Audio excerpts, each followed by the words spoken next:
messages, like unnecessary suggestions, and I just became too extra real quick. Oh, But the thing is about an entertainer, who has an audience, she's a pretty successful musician. Somebody pointed out to me on this app that they're undateable because they're in a relationship with their audience. yeah. Some of these people, entertainers, narciss, even narcissistic tendencies I that mean, makes them undateable. the problem with narcissists or narcissism is it's still just a concept, meaning that like it's no different than the term ego. It just doesn't exist in the real world. You could claim somebody's narcissist, but you could also like that's just saying they're selfish or mean or nasty or a miser. It's like people throw the term narcissist around a lot, just like the word ego.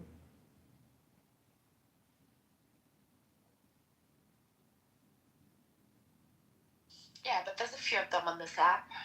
You know, people who just like to hear themselves speak rather than the conversation. Well, does it, when a bird is chirping, at 5 in the morning and doing a love song, like it likes the way it sounds, but it's trying to attract people. So people who are big talkers on this app, um, they're just peacocking.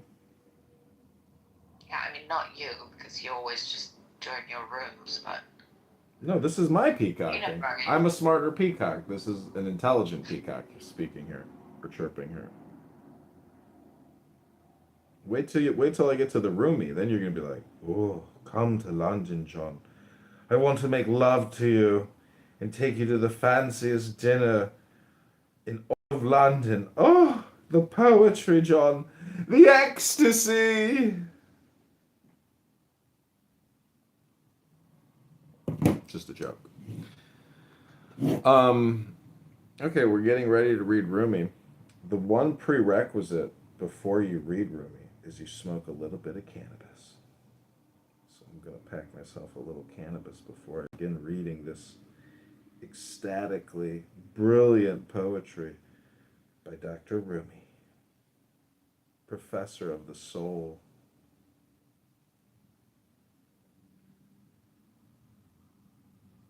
What time is it there? It's almost 7.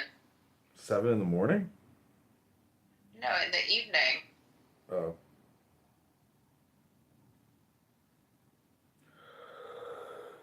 7 hour time difference. I've been sleeping all day. I just woke up. Well, not all day, for a few hours.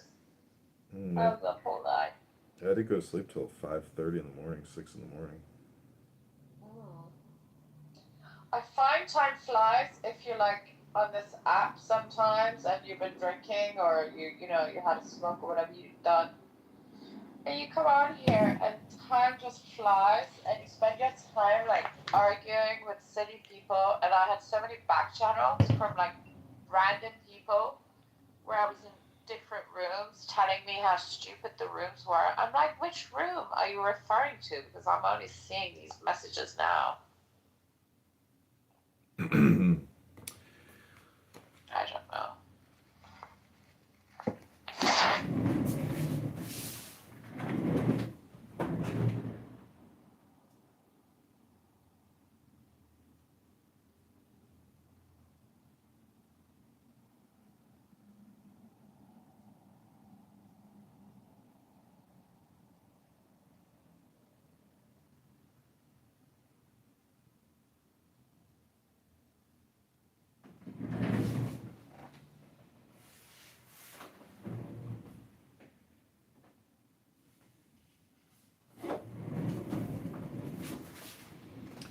Okay, this is Rumi.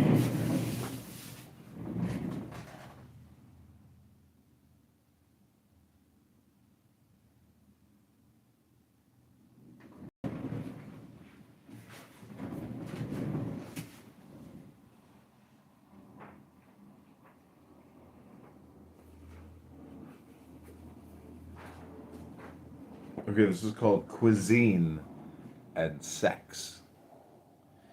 You risk your life to to feed desires, yet you give your soul only short grazing spans, and those grudgingly.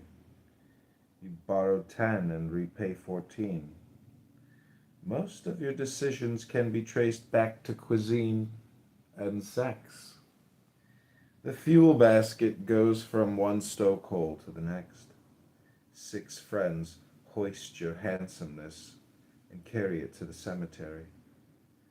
Food changes going from table to latrine. You live between deaths, thinking that's right enough. Close these eyes to open the other. Let the center brighten your light, your sight. The soul fell into the soup of nature and started mixing with all manner of delicious and not so tasty ingredients. Our actions take on a tinge of those we're near. God keep us from bitter company. Be clear and smiling for those who are glad to see you. Someone who's not, let his way darken like a pen leaving its faltering ink trail.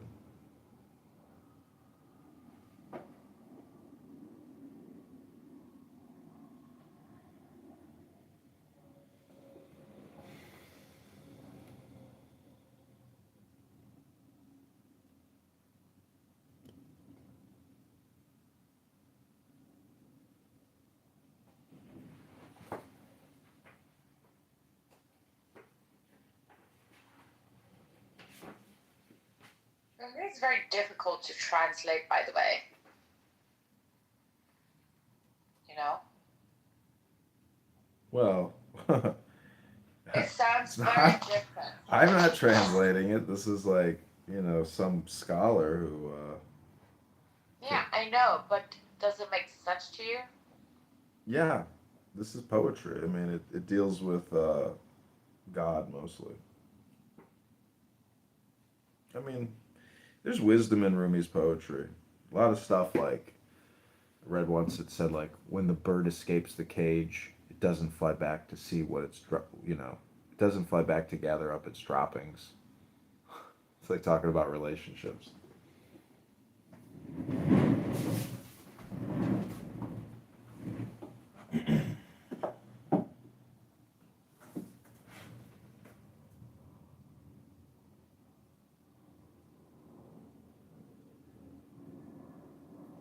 Okay. This is the one I'm looking for. This is Love Poems by Rumi. It's edited by Deepak Chopra. Okay, so this is the meditation. Take the deepest breath of the day.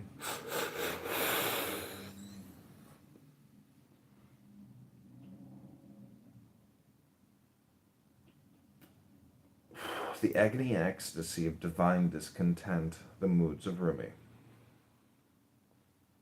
In the orchard and rose garden, I long to see your face. In the taste of sweetness, I long to kiss your lips. In the shadows of passion, I long for your love. Oh, supreme lover, let me leave aside my worries. The flowers are blooming with the exultation of your spirit. By Allah, I long to escape the prison of my ego and lose myself in the mountains and desert. These sad and lonely people tire me. I long to revel in the drunken frenzy of your love and feel the strength of Rastam in my hands. I am sick of mortal kings. I long to see your light. With lamps in hand, the sheikhs and mullahs roam the dark alleys of these towns, not finding what they seek. You are the essence of the essence, the intoxication of love. I long to see your praises, but stand mute with the agony of wishing in my heart.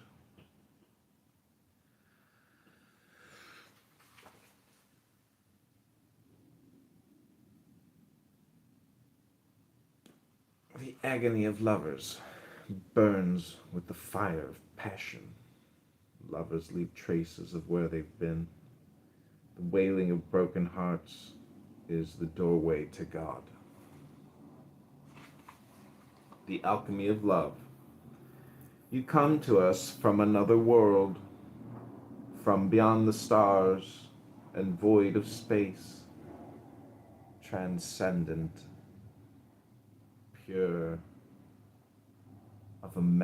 of unimaginable beauty, bringing with you the essence of love. You transform all who are touched by you. Mundane concerns, troubles, and sorrows dissolve in your presence, bringing joy to ruler and ruled, to peasant and king. You bewilder us with your grace. All evils transform into goodness. You are the master alchemist. You light the fire of love in earth and sky, in heart and soul of every being. Through your loving existence and non-existence merge. All opposites unite. All that is profane becomes sacred again. Om.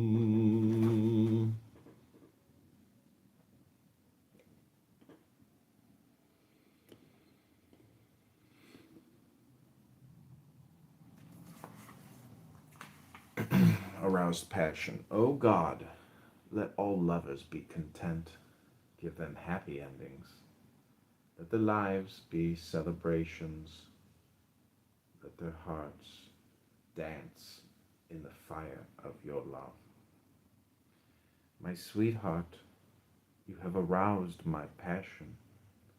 Your touch has filled me with desire. I am no longer separate from you. These are precious moments. I beseech you, don't let me wait. Let me merge with you. The awakening.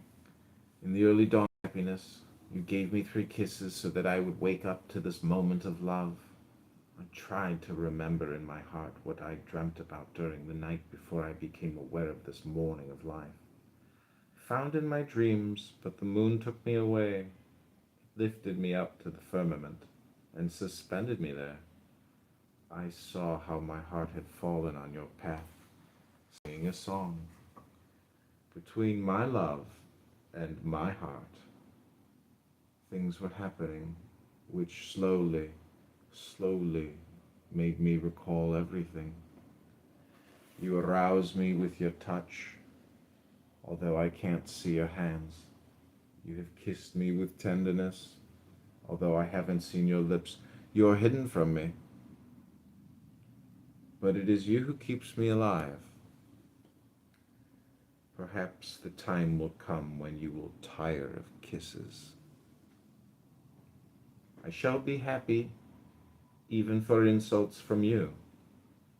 I only ask that you keep some attention on me. Behind the scenes, is it your face that adorns this garden? Is it your fragrance that intoxicates this garden? Is it your spirit that has made this brook a river of wine? Hundreds have looked for you and died searching in this garden where you hide behind the scenes. But this pain is not for those who come as lovers. You are easy to find here.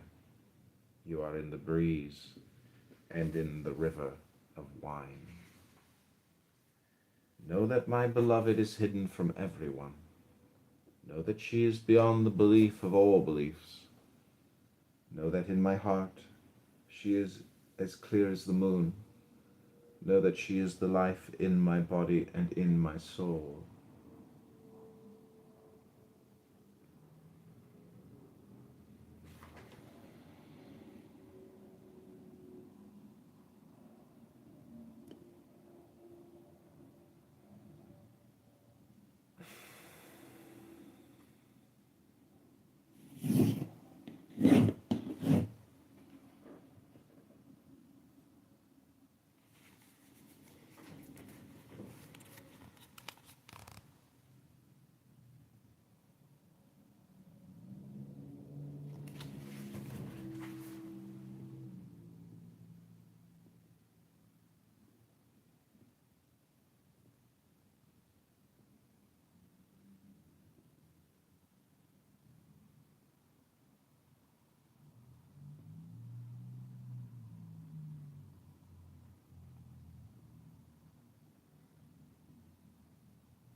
Bittersweet.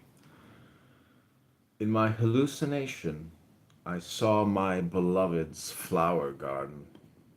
In my vertigo, in my dizziness, in my drunken haze, whirling and dancing like a spinning wheel, I saw myself at the source of existence.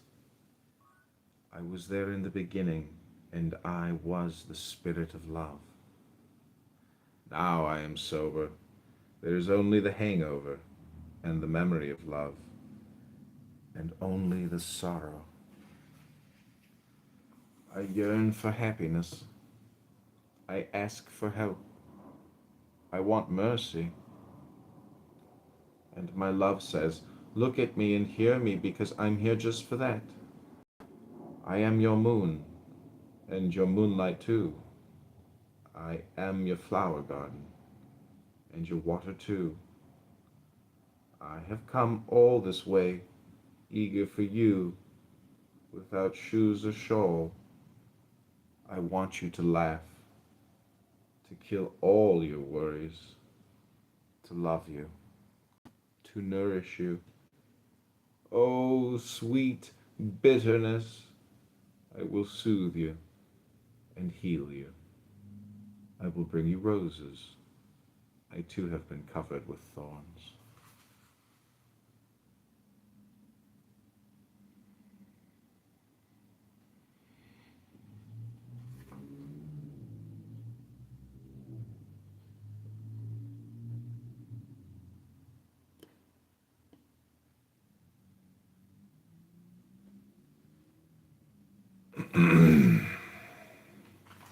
My burning heart. My heart is burning with love. All can see this flame. My heart is pulsing with passion, like waves on an ocean. My friends have become strangers, and I am surrounded by enemies. But I am free as the wind, no longer hurt by those who reproach me.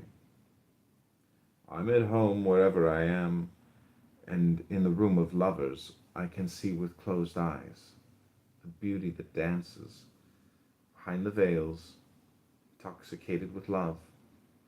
I too dance the rhythm of this moving world. I have lost my senses in my world of lovers.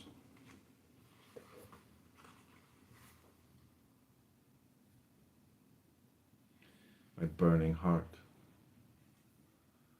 My heart is burning with love. All can see this flame. My heart is pulsing with passion. Okay, that's my burning heart. We're going to move on to caught in the fire of love. My heart is on fire. In my madness I roam the desert. The flames of my passion devour the wind and the sky.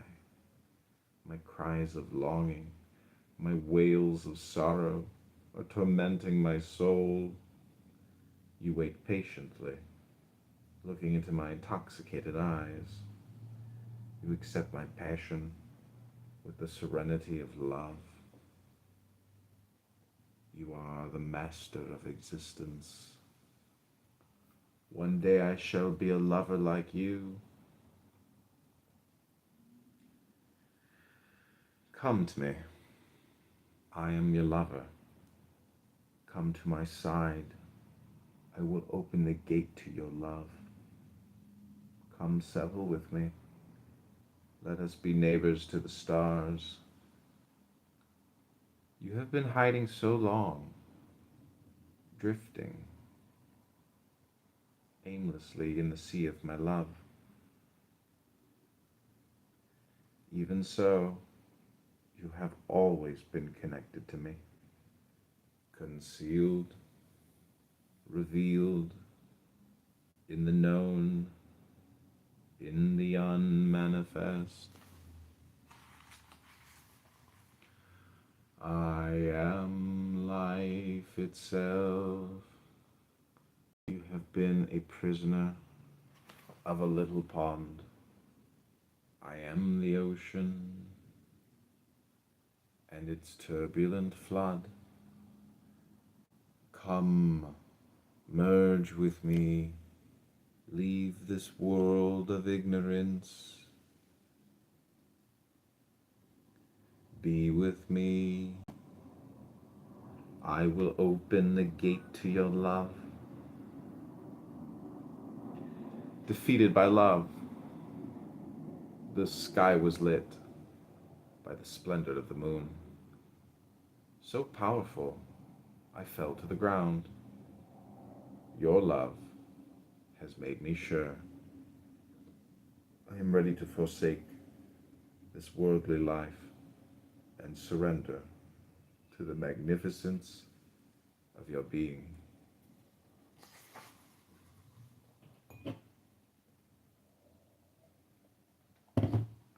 Desire.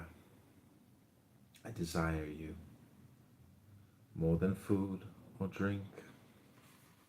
My body, my senses, my mind hunger for your taste. I can sense your presence in my heart, although you belong to all the world. I wait with silent passion for one gesture, one glance from you. Do you love me? A lover asked his beloved. Do you love yourself more than you love me? The beloved replied, I have died to myself, and I live for you. I've disappeared from myself and my attributes. I am present only for you. I have forgotten all my learnings, but from knowing you, I have become a scholar. I have lost all my strength, but from your power, I am able.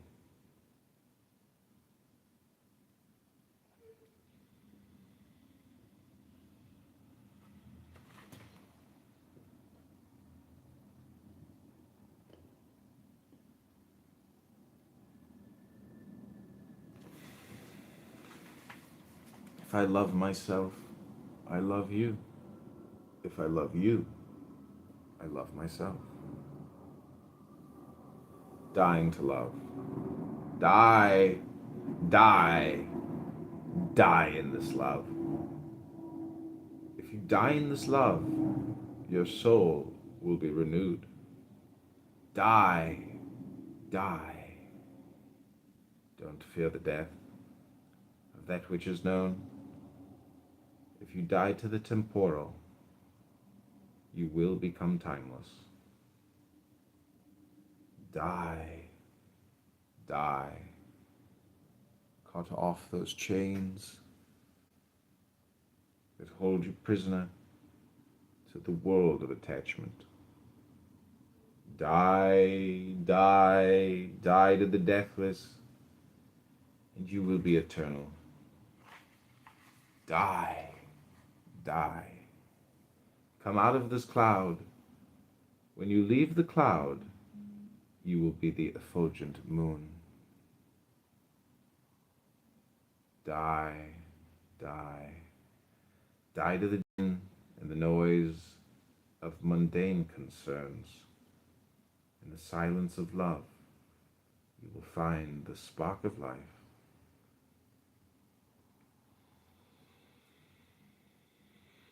The hunt, the lovers come. The lover comes, the lover comes. Open the way for him. He's looking for a heart. Let's show him one. I scream, what you came to hunt is me. He says laughingly, I'm here not to hunt you, but to save you.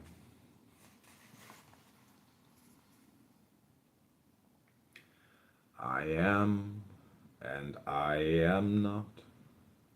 I'm drenched in the flood, which is yet to come. I'm tied up in the prison which has yet to exist. Not having played the game of chess, I'm all ready to checkmate. Not having tasted a single cup of your wine, I am already drunk. Not having entered the battlefield, I'm already wounded and slain. I no longer know the difference between image and reality. Like the shadow, I am, and I am not.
So I'm like, do I go tell something? Because I know she in there, but what if she not answering them or something? In there.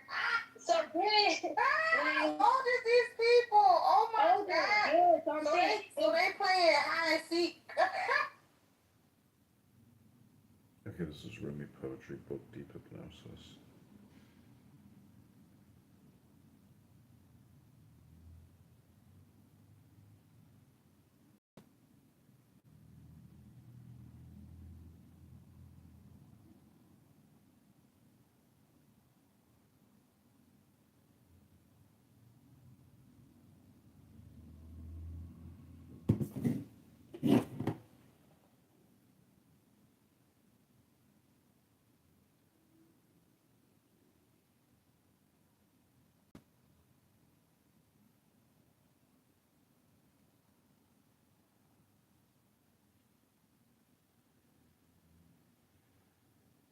Okay, this is Rumi Poetry Book.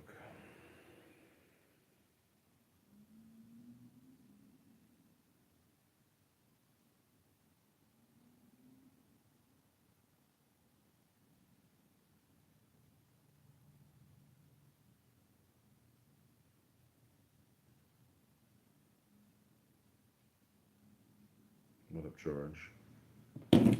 We're reading Rumi. We're reading Rumi.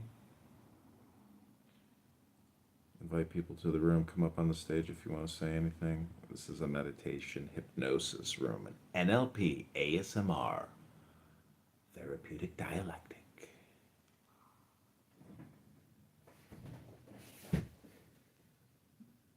Hi, Mary.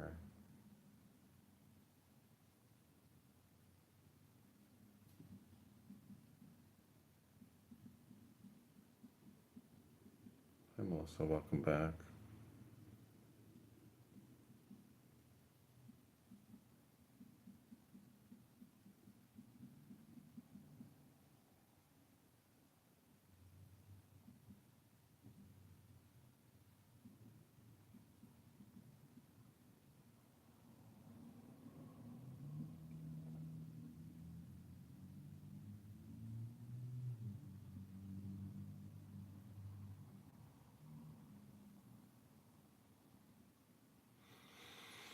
Okay, just take the next couple minutes to do some deep breathing. I'll be right back.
What up, Chris?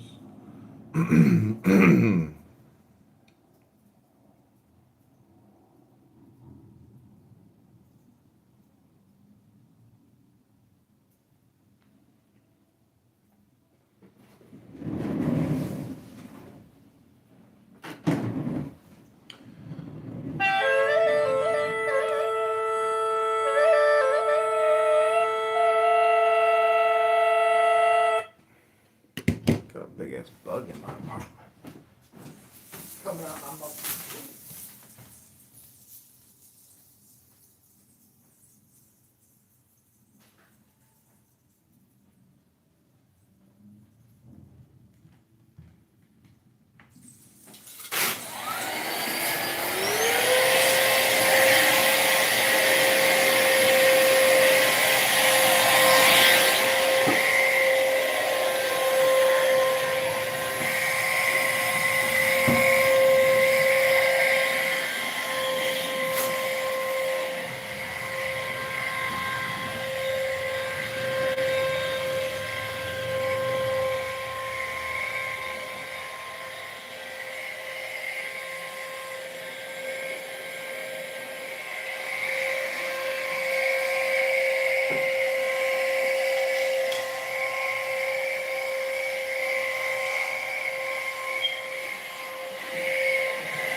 this is. So I put an article in about 20 minutes ago. This was Axios. This is Michael Johnson said, if you guys do this, I'll do that. So this is the tit for tat that we talked about. Thanks. He break it and take.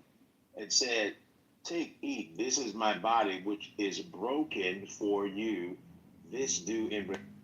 No, I'm looking for. Look, you see right here, KB. Yo, what's up, bro? I look to him, my brother right here. He this is his spot. He run the shit, but I just be here with content. So like they ain't believe, but he already checked out. But he want to talk to Demi though. He looking for Demi. You said, yeah, bro. Look right here. You see that right here? Apologize for Demi. Hold on, this. Apologize. Yeah. Who wanna apologize? No, she need to apologize. Yeah, bitch, like you should. She ain't gotta apologize. Oh yeah.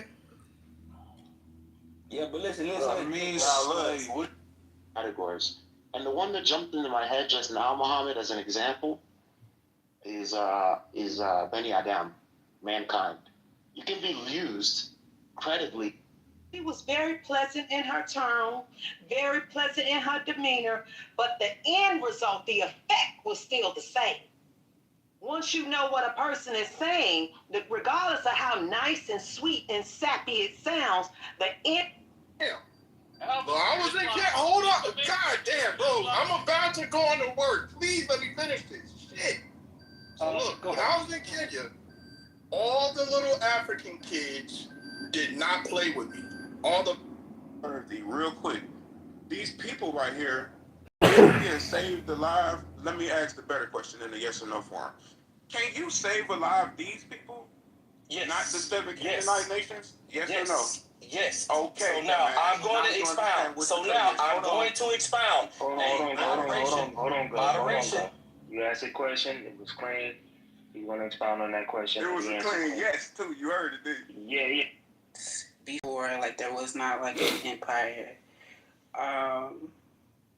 They were like kind of like, I guess, Greek city-states, if you want to call it that. So like there's an example of people organizing just their communities in Africa, like the Igbo too, for example. We're losing. You guys. We're losing. You guys are losing because so many people become apostates. That's why you're No, because these people are gonna burn in fucking hell next to Allah, who's Shaitan. Yeah, Shaitan is Allah. That's the same person.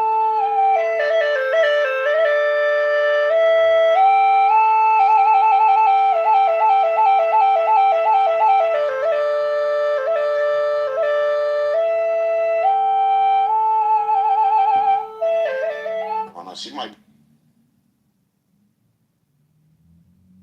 They as if it's like all the white people are doing. The white people actually just hear me out.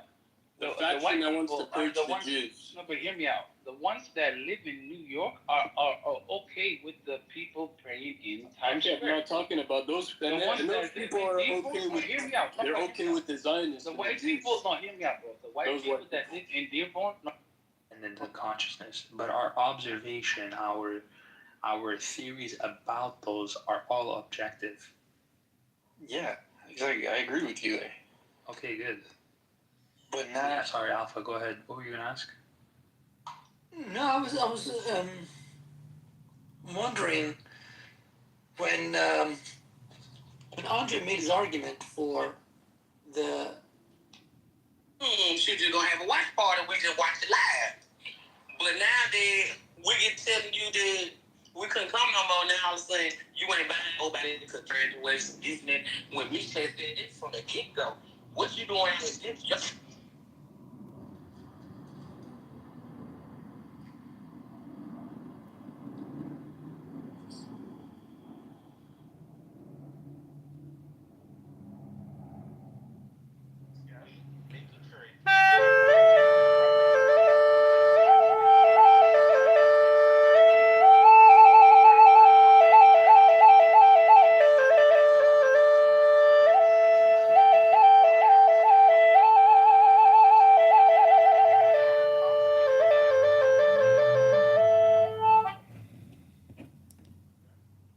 Yes, that's correct. But it doesn't Okay, say hold on. that specifically. I know. I'm gonna read what it says. All I'm saying is, it's crazy how in a specific religious factor, there's a lot of war happening. More than It's true. He lived.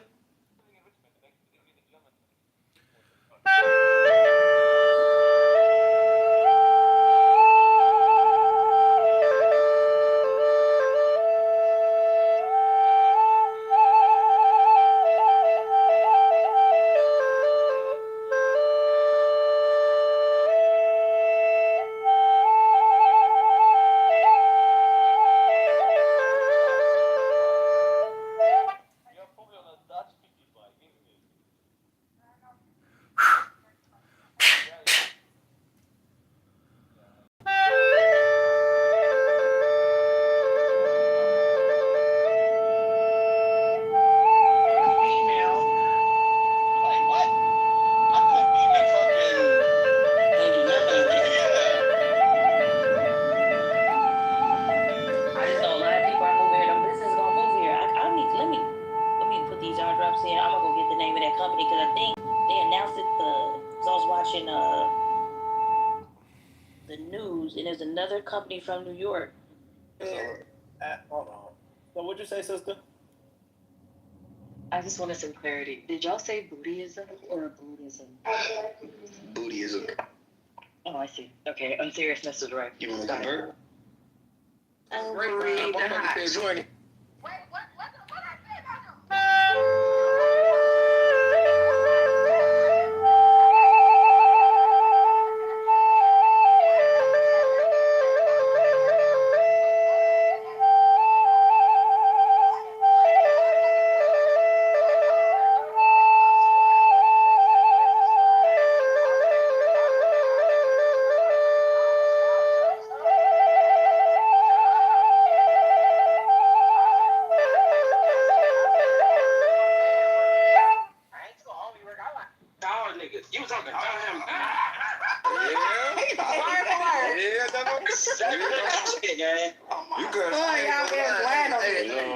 No. Can I talk? Me that.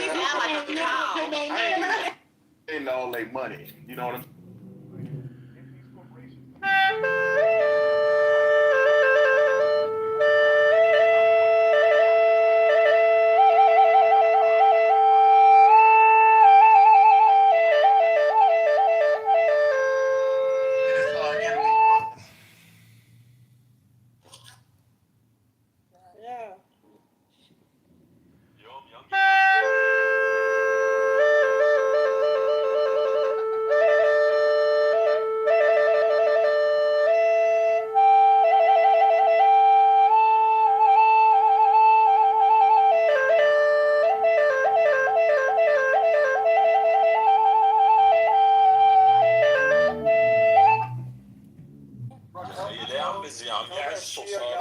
Tell that Shia guy's a faggot. Oh, Sam, they're attracting the rats.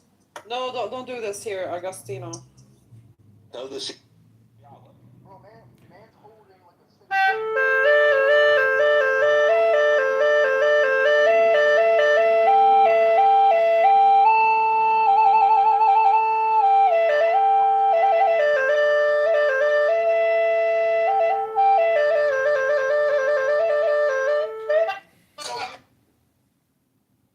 got to that end.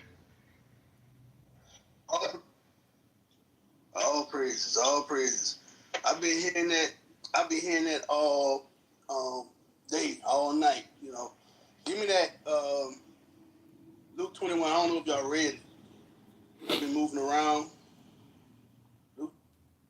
Like objectivism, and I'm just telling you, like, no, but objectivism is right. But objectivism is right, and I can't tell you why it's right, and I can't contrast other views to tell you, like, oh yeah, like I actually know what like the opposing views are. Then I would say, like, yeah, holy shit, I'm actually being dogmatic because I don't know what I believe in or why I believe in it. I just accept it on faith. But I'm literally. It's the same thing with the argument, with the anti-Western argument, when they say, "Oh, the West is 1, 2, 3, 4," and I say, "Compared to what?" Exactly. And the whole conversation breaks down. Yeah, exactly. Because like thing called .club, and we got it, and we sold that to GoDaddy a few years ago, and it's been 14 years now between Windows, but ICANN, the organization that runs the internet, They're opening up new GTLDs, and that could be a great opportunity in 2026. I think that's got to hit our list. Eileen, I know you were gonna say something there as well. Yeah, it ties in actually regulation, energy, and real estate. Sort of a little bit of an idea, but I'm hopeful that some regulation will be applied to some of the heavy AI players in the field.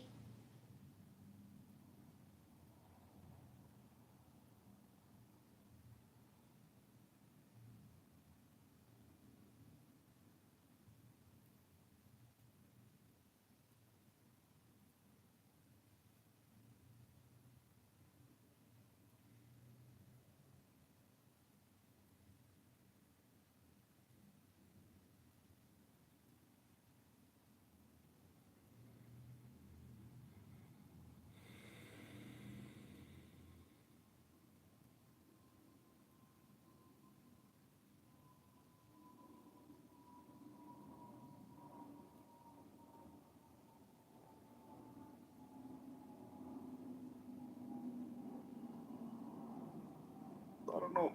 They just come for you.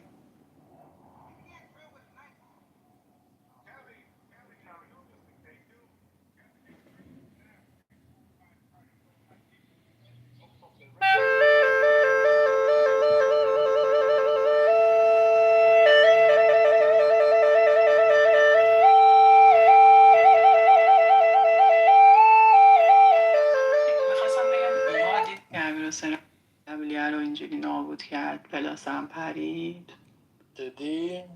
آره پلاسه پرید. بعد آخه داستان الان اینجوریه که دیگه نمیتونم بگیره جدید میگه این آردی شما تا مثلا نوامبر 2026 این فعاله پلاس اصلا Alright, let's get it. So look.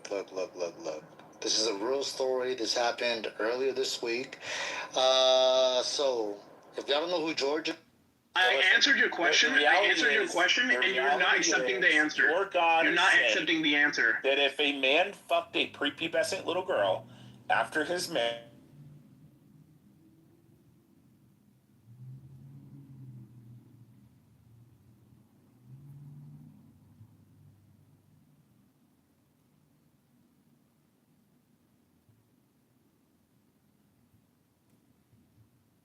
woman, all the single ladies, all. The Game of Thrones. That provision. Anybody aware of that? Yeah, they're coming out with the Duncan Ag novellas as a TV show. Okay, I have You were really into Game of Thrones, weren't you?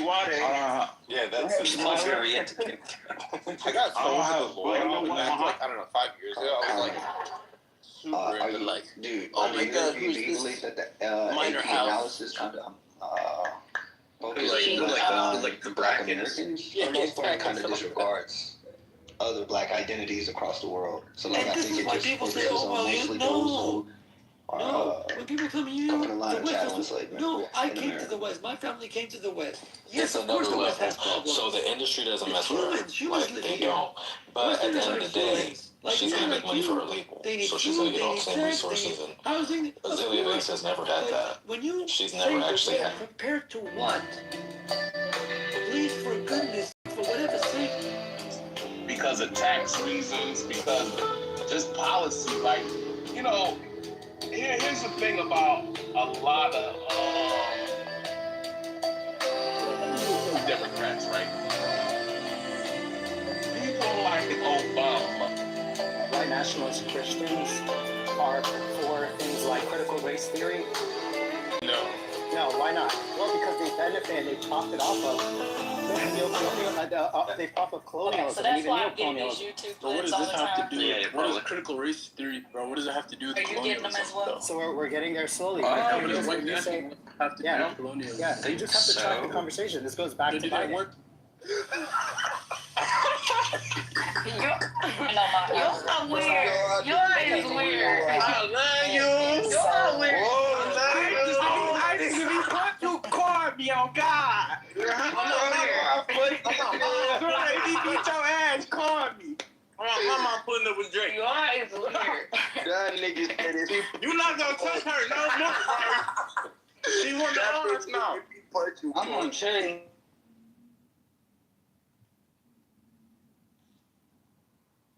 Doesn't the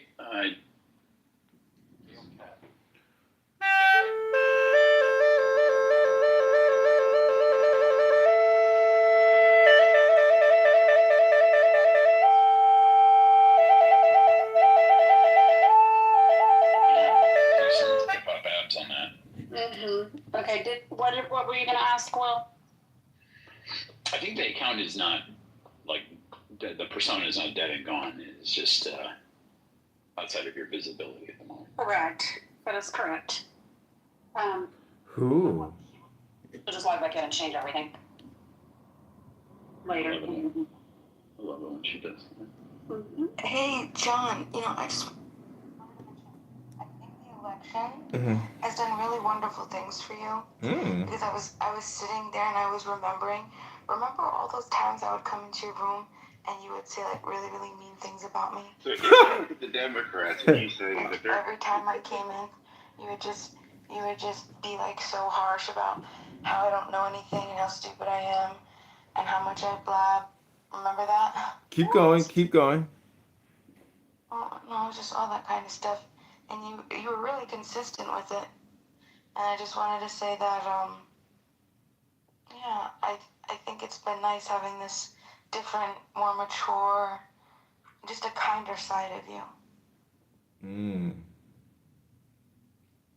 Well, thank you. I think reading poetry is like a neurolinguistic program, or dialectic therapy. And you learn what's necessary and unnecessary, and so much of the communication on this app, like 99.9% of it, as you know, I believe, is unnecessary. So, I salute you, I hope you are all having a lovely day, and you make it the most joyful day you can. Even do you want me to translate that? To what, Farsi or Arabic or Greek? Go fuck himself. Yeah. Latin. He was trying to say thank you, but right now I don't know what to do with this. Like, I know what it is, but I don't know where to put it. I don't know how to receive it. Well, I've deposited it. It's transferred, and it's duly noted. Will it show up on the ledger, though? See, I received something different, and that might be the difference between a objective mind, which would have been Will's, and then my mind, my insecure mind. But I feel like mine would have been more accurate. What I heard him say was, well, I still think all those things, but I realize I don't have to say them. Would that be... Who was closer there? No, see, I don't think you're stupid. Obviously, you're an intelligent woman. And, you didn't cite anything specific. First off, it was a very vague generality about how I insulted you, but it was nothing specific other than I teased you. Because they were just insults. No, they were insults. You have hours and hours and hours of the insults. I would come in your room and you would just insult me. You would introduce me on your stage and you would insult me. Well, see, they were just constant insults. Yeah, okay, sure. No, I'm not going to remember the insults because they weren't important enough for me to remember. Well, I record everything, so right. Feel free to go back to the timestamp that you think I lobbed these supposed insults. Which wait, hold on, wait. Supposed insults. Wait a second. What are we talking about here? I've had. Listen, how many? You don't think that's what you did to me? Well, how many times do you think we've talked? He does that to so many people. You can't expect him to keep track of that. Hello? See, Bima, we've had many conversations, though, that were not insulting. You and I personally in small rooms or just like, over the years at this point. So my recollection... No, you're confusing me with other people. Oh, no, I'm not. The first real conversation I ever had with you was this year, sir. It was this year, and I was shocked. Yeah, maybe this year. Yeah, it was this year. And there were two other people in the room, and I remember it very specifically. Because we were all having infinite abundance was one of the person that was in there, and I was like, wow, hold on a second, this is a whole different John. I've never gotten this side before. I was very Well, I think so, but well, maybe that's just for you to remember. You were really harsh for a really long time, and all of that was recorded, and you were so mean and so cruel. But I'm glad that whether you weren't aware of it or whatever, it's not here anymore. I'm grateful that Well, John is gone. this conversation reminds me of shit that my mother says. And all I can say is check the record. There's a reason why I record everything because I am trying to do self improvement. And if I did do something which was, vulgar, I don't think it was vulgar what I was doing, but if I was disagreeing with you politically with regards to revolution or anarchy or some type of position that you have and you took it personally, I wouldn't necessarily call that a personal attack on your character or who you are or your I'm not gonna intelligence. be gaslit by you, John. I'm sorry. Like, stop. Please just stop. Because I'm not. I mean, like, it's. If you don't, I would encourage you to. I don't care enough to because I lived it once and I don't need to go back and listen to it. But apparently you don't remember. I remember because I remember who's cruel to me. We tend to remember those things. I don't think I've ever really been cruel to you, People would though. make fun of the things that you would say to me in other rooms, dude. I will not. I just want to repeat back to you what you just said to me. I will not be gaslit by you. I don't know whether to take you serious or not. I will not. I don't know whether to take you serious or not. You have the hours of recording. Please go listen to it anytime. I encourage you to. And no, I disagree with people on the daily basis. That is what I love to do. I would much rather be in a room on stage with 100 people that disagree with me than 100 people that agree with me. That's why I go into these other rooms where everybody on stage disagrees with me.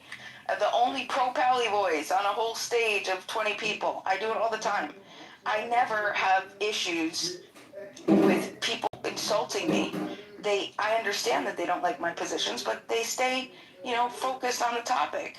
I'm very, very aware of the difference between a character attack and an attack on a position. I don't know, dude. Maybe you're suppressing shit, but either way, I'm glad to have this different side of you. And you could take that as passive aggressive. It may be, I don't really know at this point, but there is also a gratitude there, which is also truthful. Because it is nice to not have somebody just be constantly just cruel and rude and nasty to you. Well, I like to be in the now, and that was one of the rules I liked in Mojo's room was don't bring up drama from old rooms because that forces you to be in the now moment, which is the blessed state. So, again, I'm just hoping and praying and wishing that all of you make the smartest decisions. Maybe read a book to have the most joyful day you can have. Amen.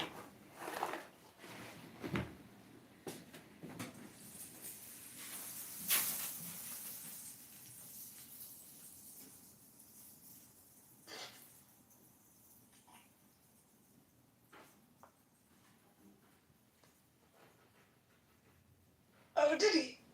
He went down to the goo.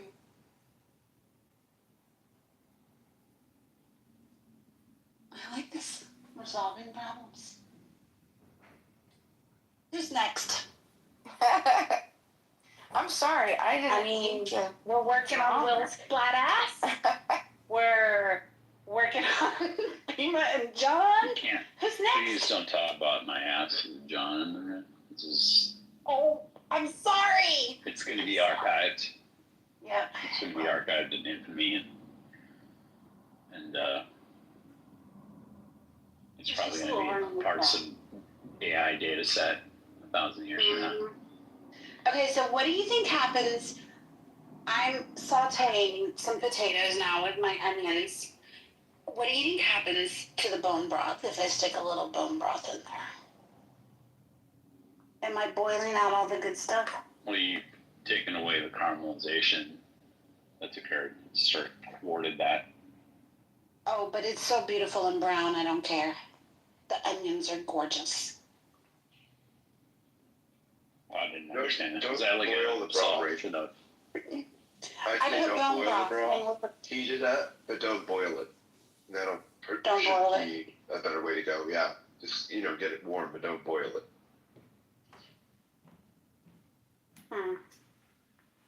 I'd cook all that shit off low and slow. I just recovered from my mistake of putting bone broth in there.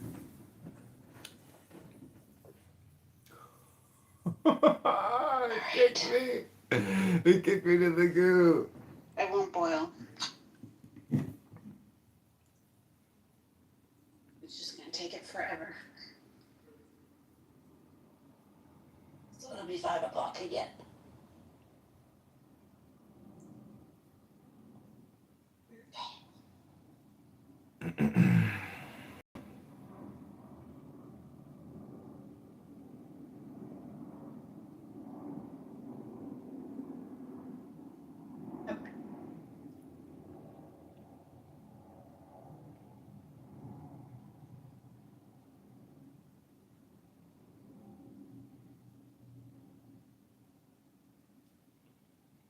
I knew some guys, Lebanese guys from Beirut back in Florida, and they had these That is hilarious. tire shop back in Florida, and he was like a fucking miscreant, like his mom and dad were both dead. He lived with his grandma and his grandma.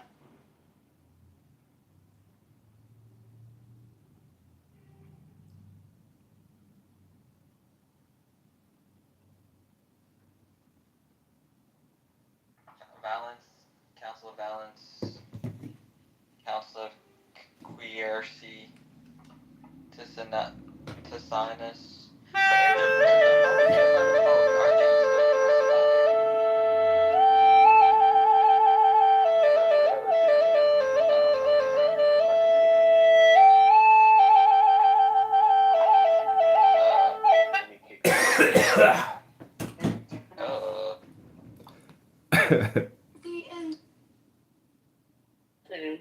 The first day, they gonna put me into the office and I'm not keeping up. I said, y'all just gave me 3 trucks by myself. I'm not keeping up.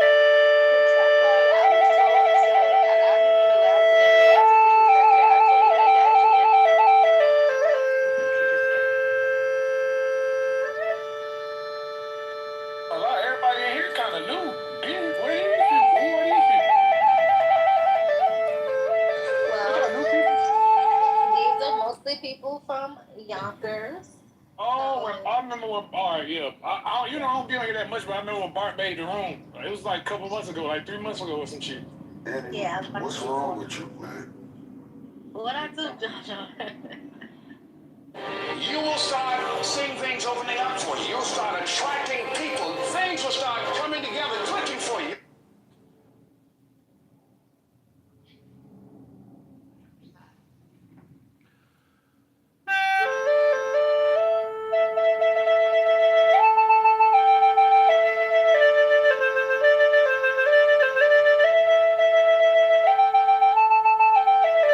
Here comes your greatness.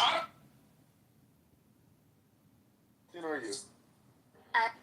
And my family's from like the East Jerusalem area.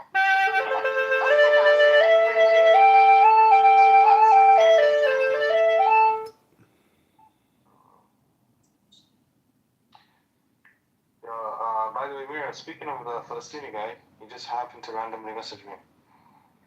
Which one? The older one. But turn those contacts into real life interactions. Your heart needs it. Your soul needs it. The right brain knows that you can't fool the brain. Lesson 3, how do you exercise the right hemisphere? By doing the things that you really need with the time that you've gotten from the technology that you're talking about in this summit.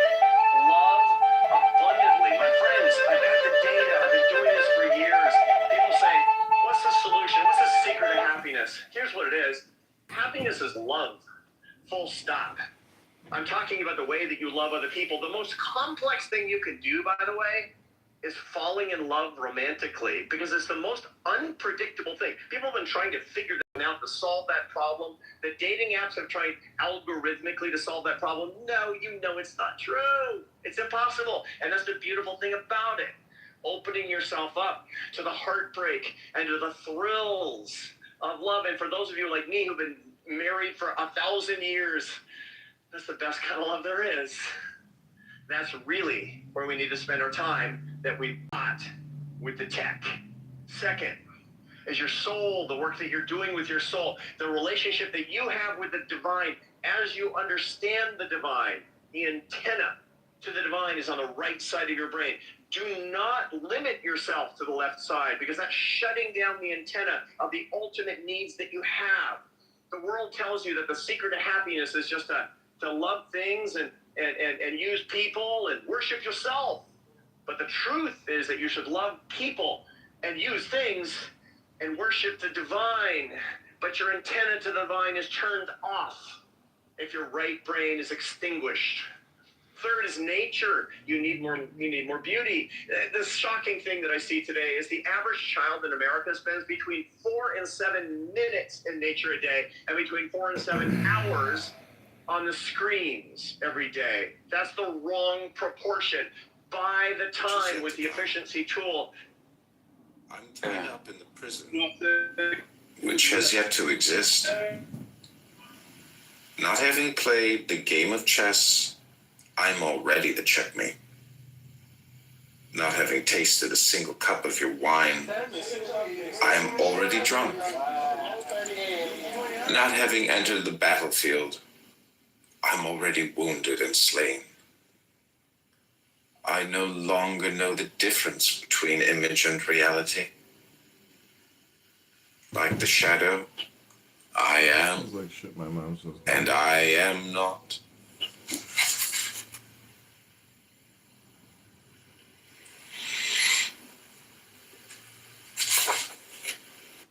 Which is yet to come.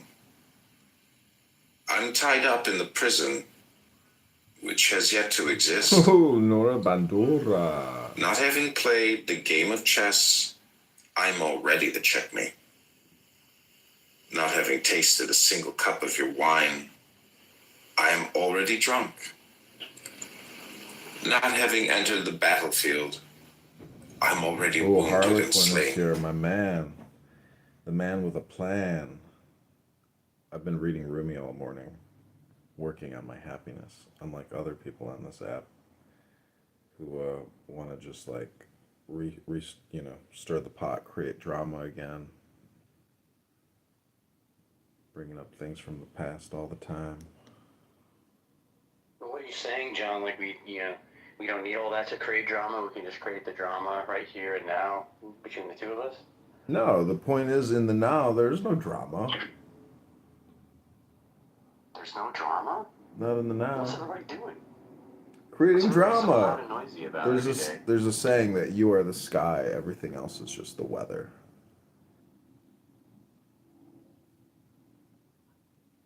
Yeah, And you will be If you eternal. have anything important to say, you might want to just keep your conversation to the weather. No, meaning that you are the all, and that everybody else is just an emotional, bowl of soup. And they just want you to stir it a little bit. And why wouldn't you be included in that set? What exempts one from that set? Hold on, I gotta call this. Anything? What'd you say? I said, what would exempt one from that set that you referred to? Set? What are we, like, some kind of like data The scientists here drama. or some shit? Well, whatever. No, look, I'm not invoking set theory necessarily. It's like, well, that group that you just that you characterize the drama. What exempts someone from it? Hello?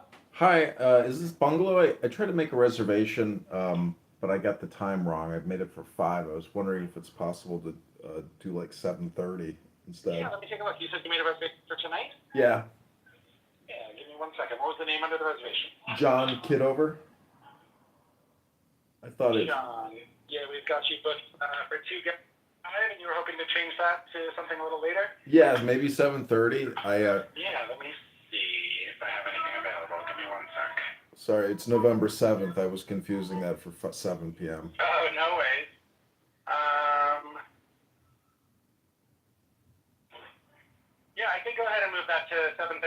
you, John. Would that work? Okay, fabulous. Thanks so much. It's my birthday, by the way. Best wishes to you. Happy birthday. We'll see you later. Okay, thanks so much. Bye-bye. Cheers. Wow. What a miracle, Harlequin. What happened? Success. That's what happened.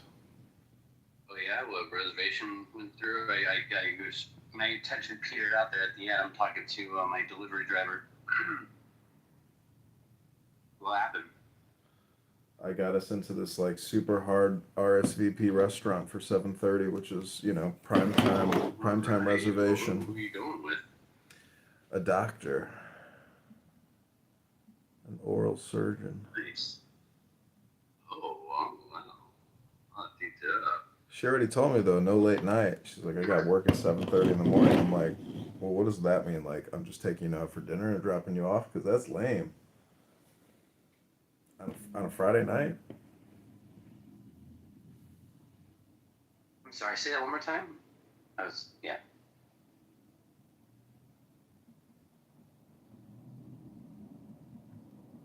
You didn't answer my question, by the way. You just, took a call. Yeah, I got to take care of my life here, man. I mean, you know, it's like... I know.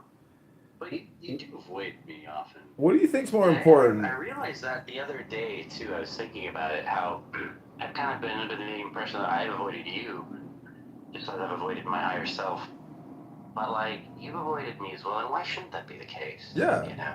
I agree. When magnets aren't meant to, come together, right? This ain't nut to butt, butt to nut, my friend. This isn't some kind of LGBTQ conversational club. This isn't nut to butt, butt to nut, buddy.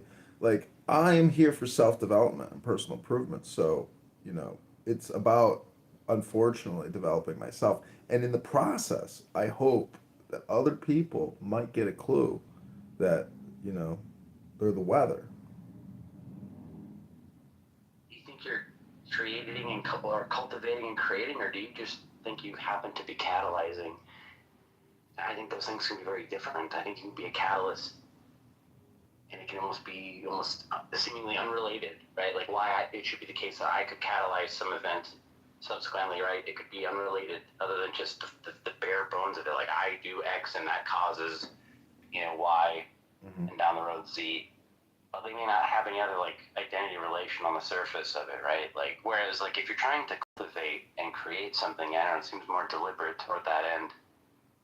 I imagine you catalyze a lot. Let me ask you a question. I don't know that you're doing much to create. Let me ask you a question, Harlequin. Right? Let me ask you. Let me ask you a question here. We're really great if I could have finished that point. We really had to punch you in there.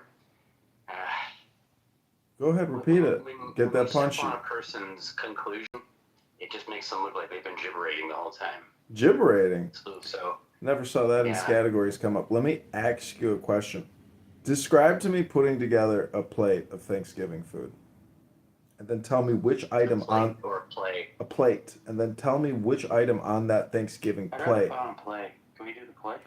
What item on that Thanksgiving plate is the catalyst? Go ahead. The catalyst for what?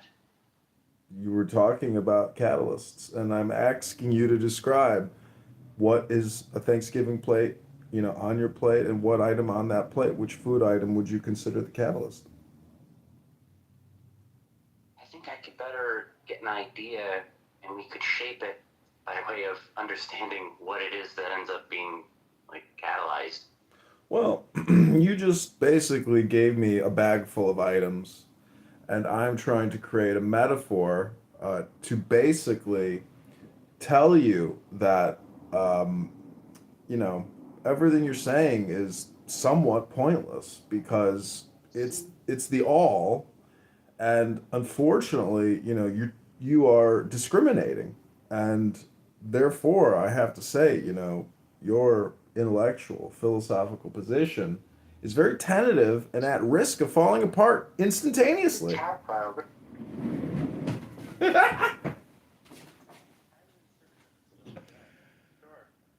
So what?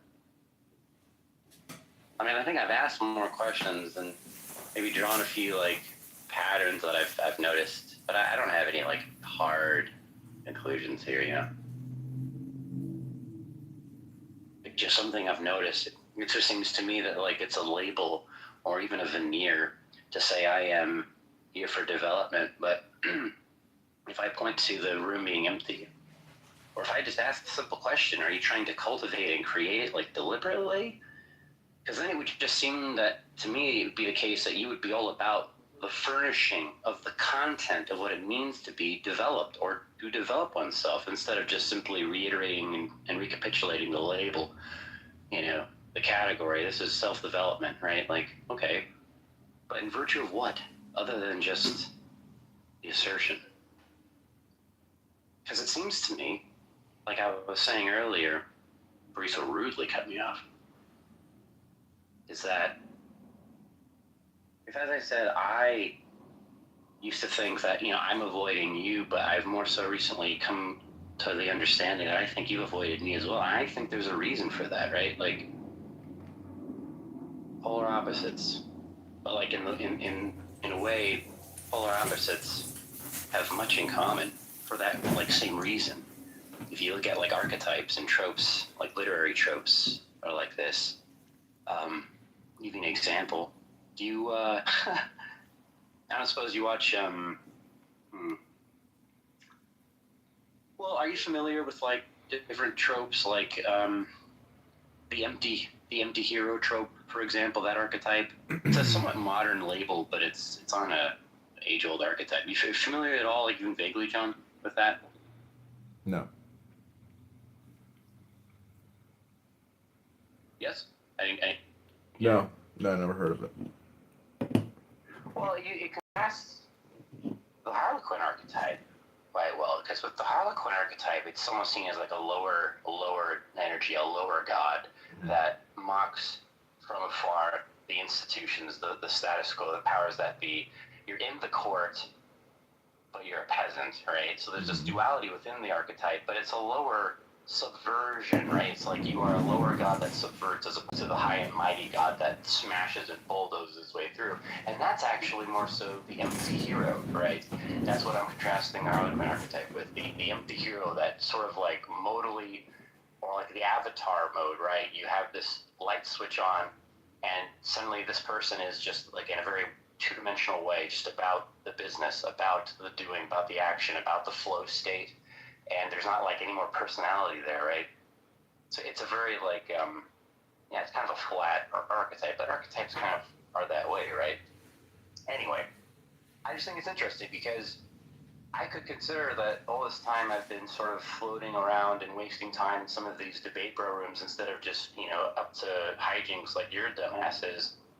And I could think that I've been denying myself all this time, all these years wasted on this app. But like at the same time, I think I've been doing the same work that you've been doing, just in a different way. Like, just as like you could oscillate from one trope to like the lower state trope of the Harlequin to like the higher state trope of the empty hero. Like it's all the same, really, in a way. So like you are me and I'm you, which is actually your original point. Boom! I just brought it home. Fuck you. Actually, no. Your original point was that everything is what? All? Or the all is... What was your original? The all is now, and the now is the God. Yeah, I agree. All right, I well... think God lives in the present. I think that's where we talk to God, if at all. And, you know, I'm mostly just saying in your head, right? Because it's like the closest state of reflective conscious awareness, being aware of pre-reflective consciousness, which is just, to my understanding, like just even analytically, like linguistically, like broken and nonsensical. But like there seems to be this like flow state, right, where it's like you're aware of your immediate surroundings in a very Zen way. And I think that is where you cultivate that sense of presence and meaning and all of those virtues therein, yeah? Mm-hmm. Can I get an amen, John? Oh, I'm going to give you something much better than amen. Because amen means truthfully, but I'm going to give you certainty.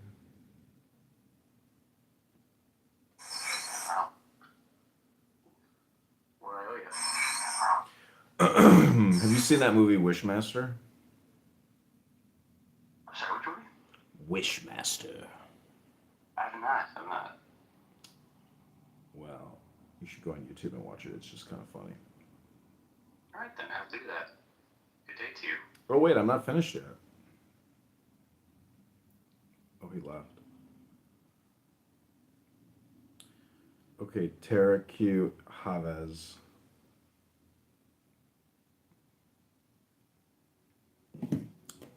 Our Harlequin has left us.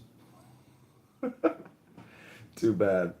We weren't finished with the game. We were going to get to the Fool, but he decided to leave early.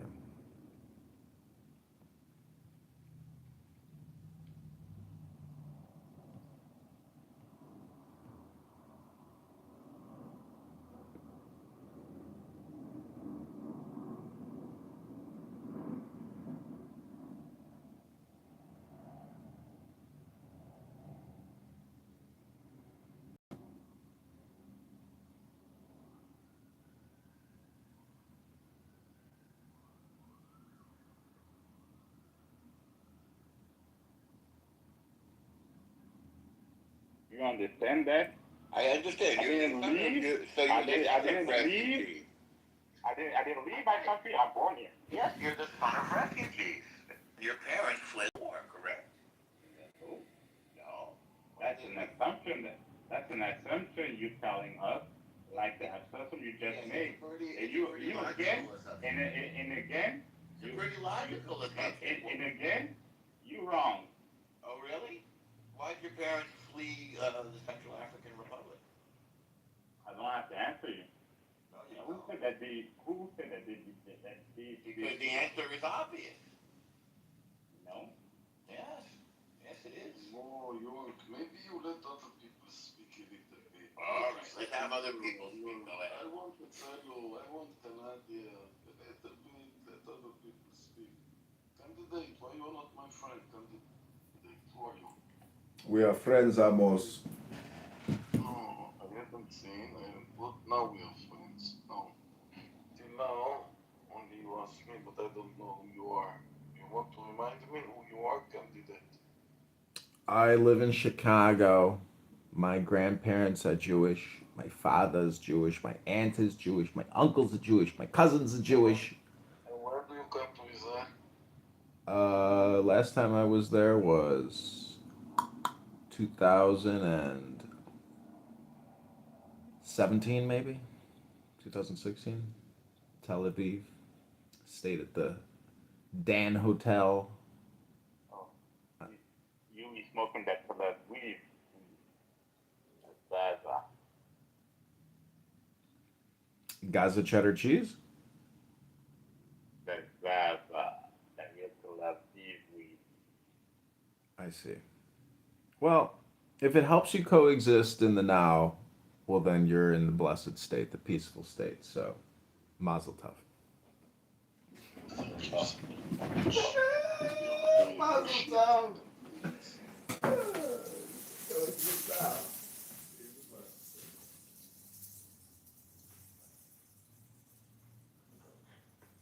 So, Wyrock, what about this title? It was on coexistence. So, why did you come here?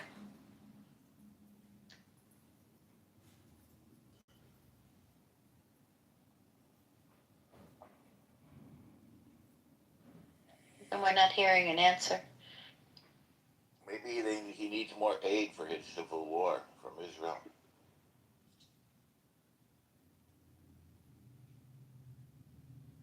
Oh, here is Daniel. Long time I haven't seen Daniel.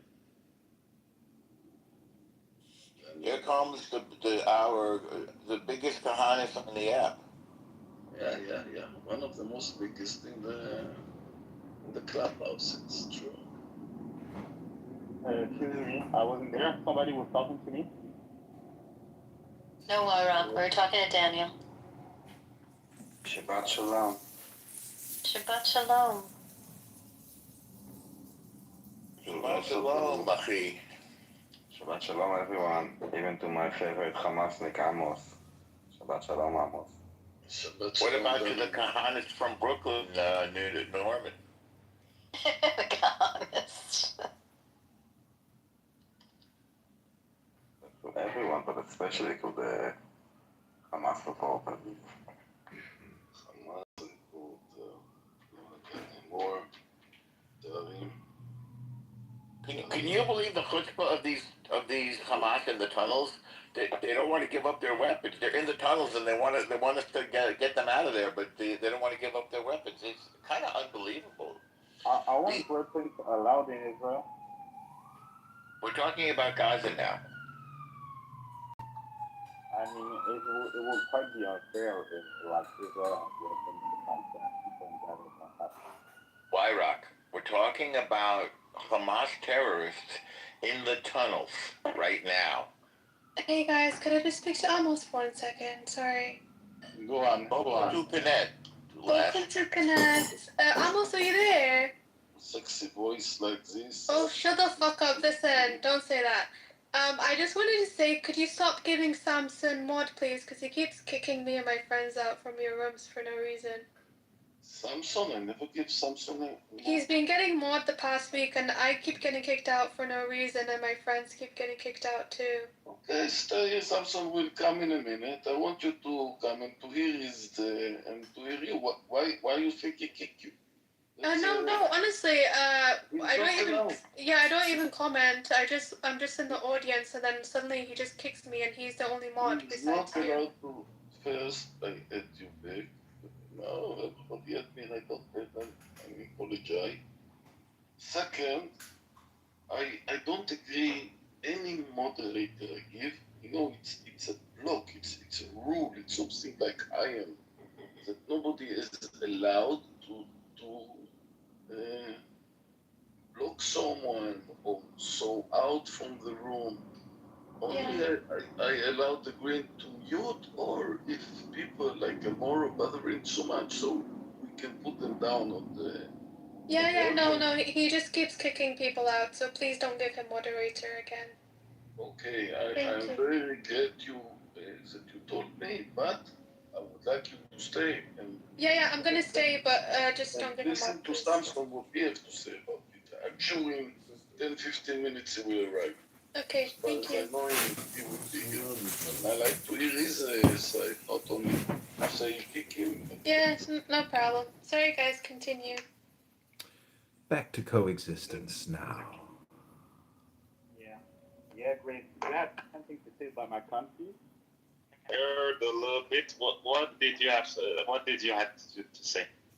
Hey, El Normo, thanks for reading the Tanya earlier to me the other day. That was nice. Anytime El Normo just, wants to read Tanya, we can get closer to coexistence now. El Normo is not really for coexistence. Really? Did you think that I was hiring you to speak for me? Why, Rock, you're not smart enough to speak for me. We could talk about Central African Republic again, but when it comes to my relationship with the neighbors of Israel, I think you need to learn a little bit before you can speak for me. Anyway, I learned a lot about the Israel. Oh, good. I learned a lot about that stuff. So let's talk about it. Well, we're talking about the Hamasniks in the tunnels right now. Let's talk about it. We are. So the Hamasniks in the tunnels right now, inside the yellow line, I'm sure you know what that is. They want to come out of the tunnels, but they want to keep their weapons. And I was just from, Amos mentioned it earlier on, and I just think that's the most chutzpah thing I've ever heard. I think it's hilarious.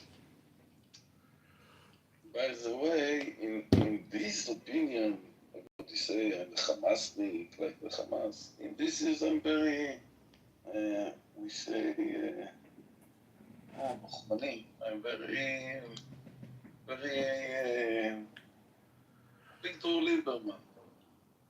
The way he think about, they go out with their hands up or to get them. That's all.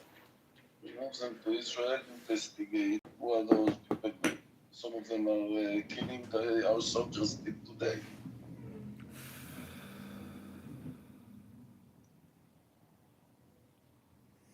It's a funny situation, though, Amos.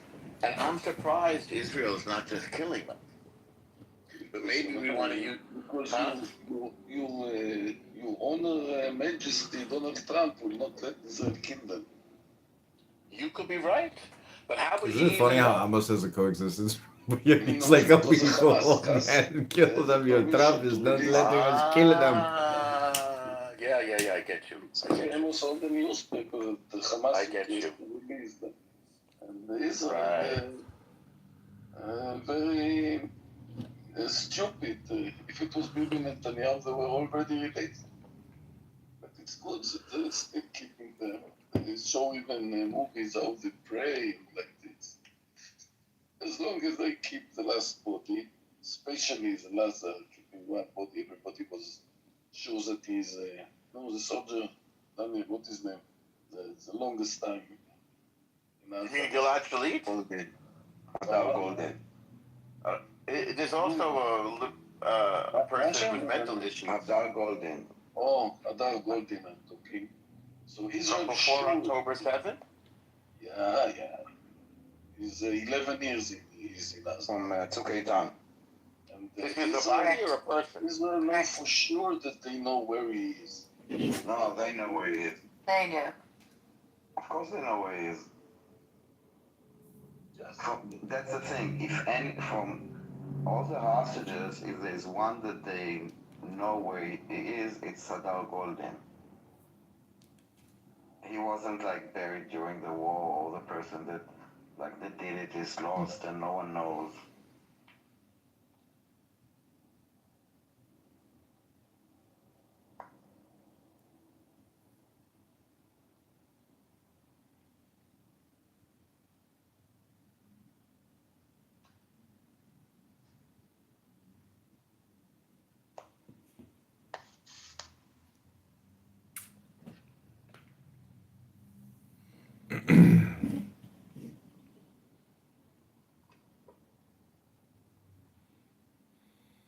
Hello?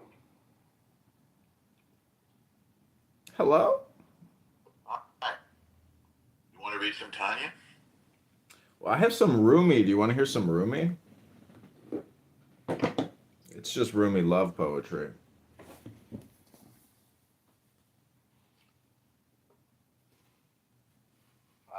You got me into Tanya, candidate.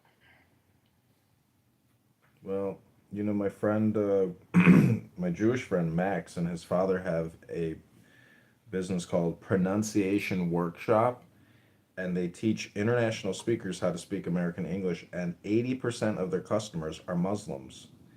And they absolutely love my friend's father, Dr. Gruber, who is a speech therapist. And I was telling him you should offer a course on poetry reading.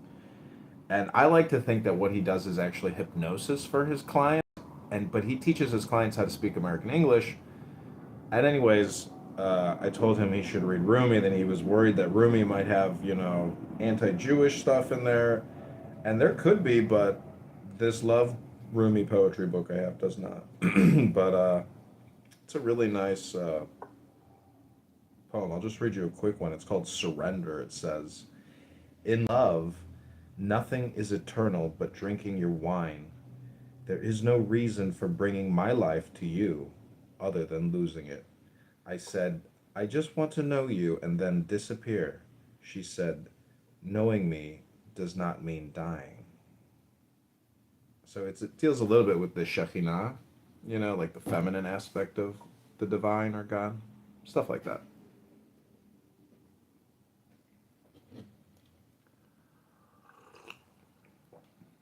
Very nice, although a little morbid.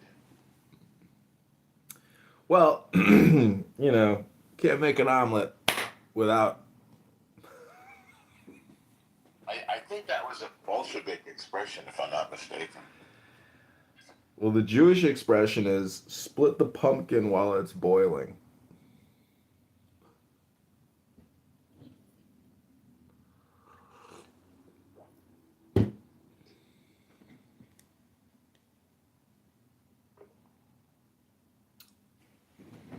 Where's that expression from? I have this book on Jewish folk tales, and also the made-up Yiddish word fushta, which is used by That's Mel exactly Brooks. what I thought. I thought it was Yiddish more than Hebrew. Yeah, it's a Yiddish folk tale book. Yeah, it is. It's really interesting. A lot of interesting practices, like when to cut your fingernails all kinds of weird little things to. I think they're like little Zen sentiments. You know, like when you cut your fingernails, that's like a moment to be in the now, like the eternal now. Um, Things like that, little things that this book points out, which are Jewish tradition or Yiddish or whatever. But Or interesting. Book of Moses. What was that?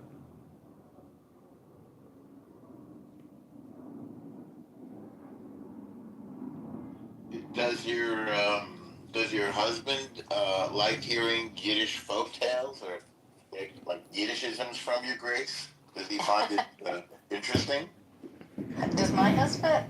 Yeah. My husband is a scholar. Of course he does. He laughs. I rarely use it. My father spoke Yiddish, so I'm used to it. Only hearing it from him. I rarely get to be in a room with Daniel since he blocked me. I'm so happy. I missed you.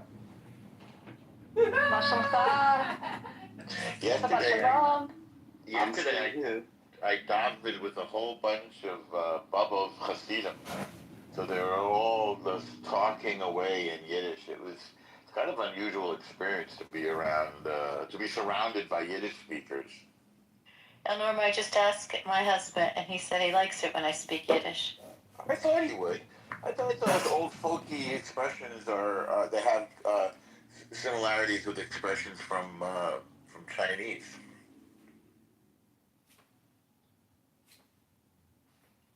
My husband said no, they don't. Oh. That's his opinion. We don't know. So Buttercup, if you're here, what do you think about my PTR? Without lies, Palestine dies. I disagree, but it's a nice sentiment. Thank you for sharing. I can't think of any alternative to that expression. You know, Daniel and Normal, you always ask me to say something nice about Israel. I want to say that. I've never asked you to do that. But Tomer Yerushalmi is a fucking national hero. She is so impressive. I think history's gonna vindicate her, and she's gonna go down as a hero. Huh? Hero? Why is she a hero? She's a hero because she acted against her office. She broke the law. She violated her office. It was a betrayal, but she did it as a whistleblower in patriotism, out of love for her country, out of love for justice, out of love for bettering religion. She released fake anti-Jewish propaganda. She made a blood libel. No, it's not fake. She released real footage that she should not release. No, but why is she a hero? Exposed as fake. Hold on. Why is she a hero? She did it out of love for her country. No, she did it to hurt Israel out of love. She did it in order. Hold on, Norma, please. She did it to protect her own soldier, her own unit. It's a PR move. It wasn't like about anything moral. And she lied to the Supreme Court. And what we need for the IDF is not something like this. Agreed. This is horrible. This is horrible. She should be removed. She should face the consequences, but she made these sacrifices out of love and patriotism. Because her hands were tied. Let's look at the chronology. I'm not sure that I understand, like, in what way is that, like, patriotic or, like, helpful or, like, anything, like... Because whistleblowing is always illegal. It's always a violation of your office. She didn't whistleblow. It wasn't a whistleblow. I don't think that you know the chronologically of the... I do. Let's go through it. All right. First, there's an investigation, and these guys are arrested, and there's a protest outside. There's people, including members of Likud, that are protesting the arrest of these men. And she realizes there's huge political blowback. And so she releases, the criticism is that she released the video instead of showing it in court, the way it should have been shown, right? The criticism is that she lied after the video was leaked. She started her investigation while she was the one leaking, and then she lied to the Supreme Court. If she had said, I leaked it, all right, punish me for leaking, I shouldn't have done. But what she did was a complete violation of trust and anything that she should stand for as the head of the legal team of anybody in Israel.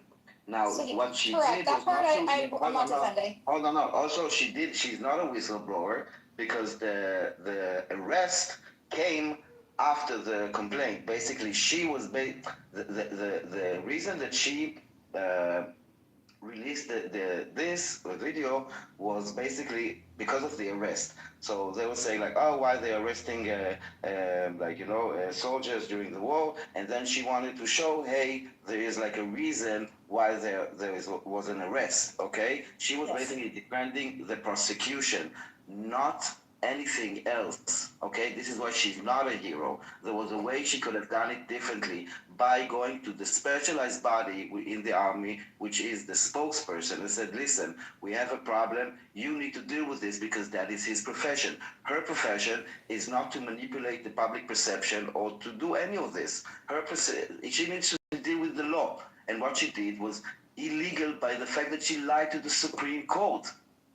Danielle, so from what I understand from the people who are close to her and who are speaking and from her own statements, is there were like hundreds of cases that were brought to her that she did not investigate, chose not to, and this was a particular, because of political pressure, because her hands were tied politically to do anything to support the army, and her job, to remind you, is to protect the army from being charged with war crimes and to protect the soldiers. And when she tried to investigate and do her job, her hands were tied. And so finally something so egregious. What do you mean, hold on, what do you mean hands were tied? She did investigate. Her hands were not tied. There was political blowback. Anything she would do, yes, there was political there were a lot of, yes, there was and she should ignore it and do her job. This is not her job to manage, to play in the political realm or to do this. It's not her job.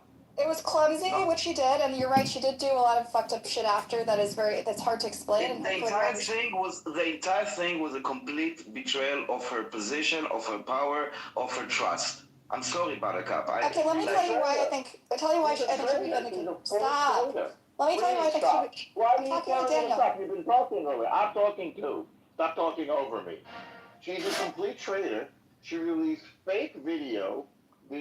Fed a blood libel. It's obvious that there was no rape going on in that video. The video has got two different date stamps on it. It's obviously not from the same day. It's clumsy, and all it served to do was to feed more lies, as in your PTR, Daniel, more lies to the people who hate Jews. And it makes sense, since you're on the record as saying that you want to dismantle Israel. That's a quote from you.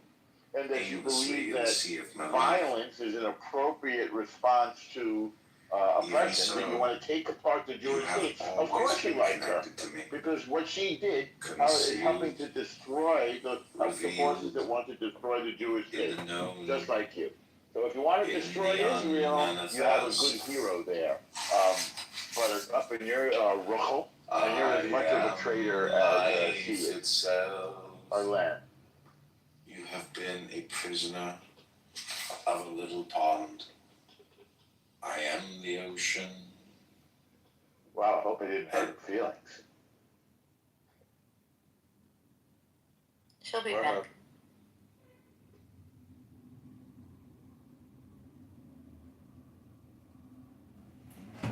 I am the ocean.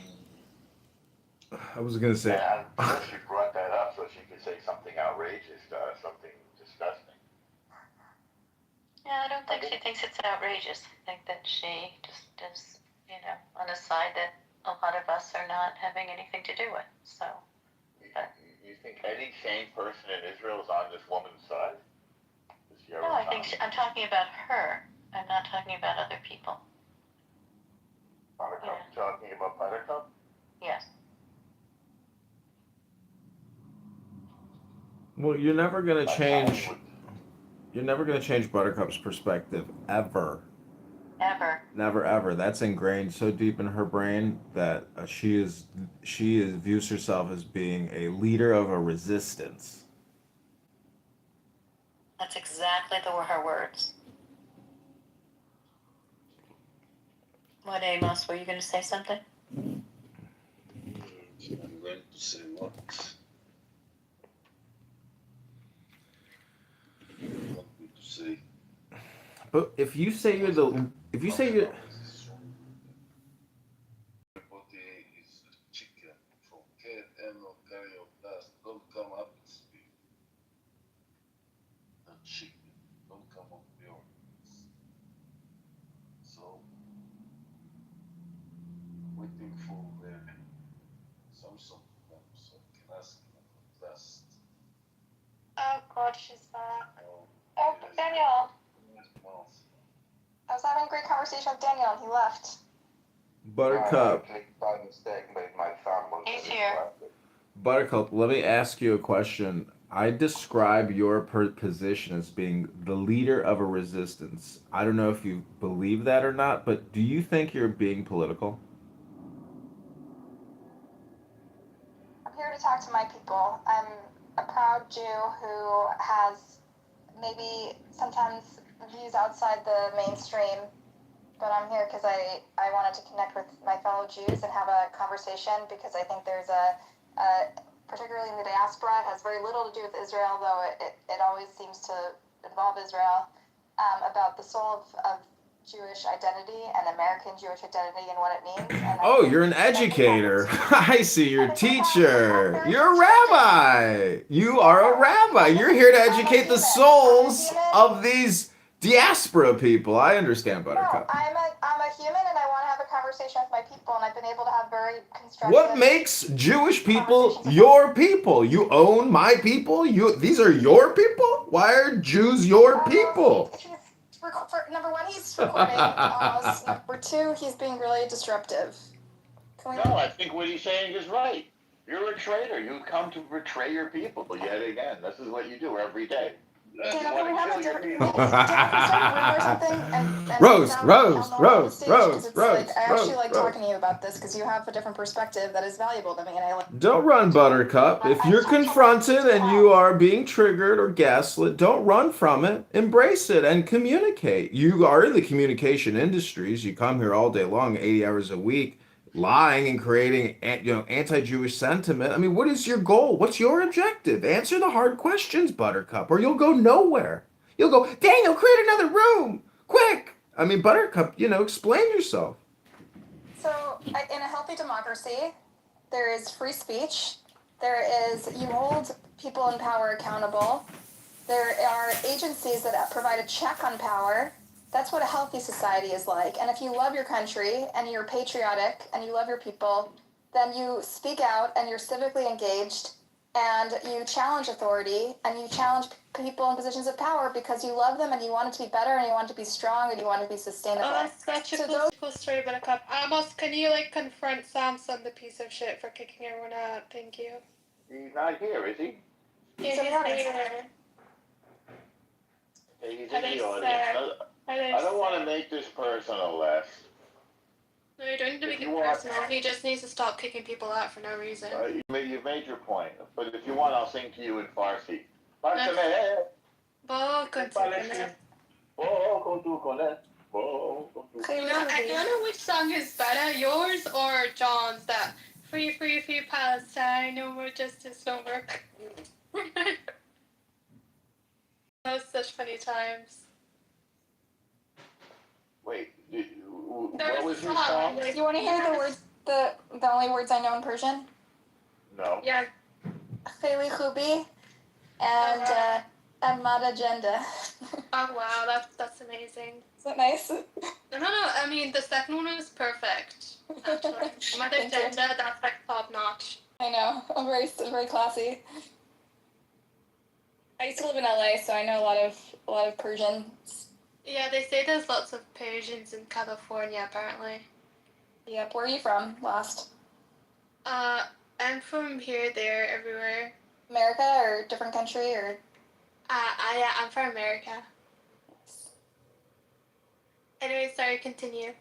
Have you been to California? Have you been to LA? There's Yeah, I've been there. I've been to Long Beach. That's cool. Okay, let's see. I see Samson arrive. Samson, you get a big blame here from last. She blame you that you kick her out. You want to come and respond, Samson? Yeah, and he kicks Gaylord out for no reason as well. Samson, I'm calling you. Samson. Ramos is calling. You come off the stage, Samson.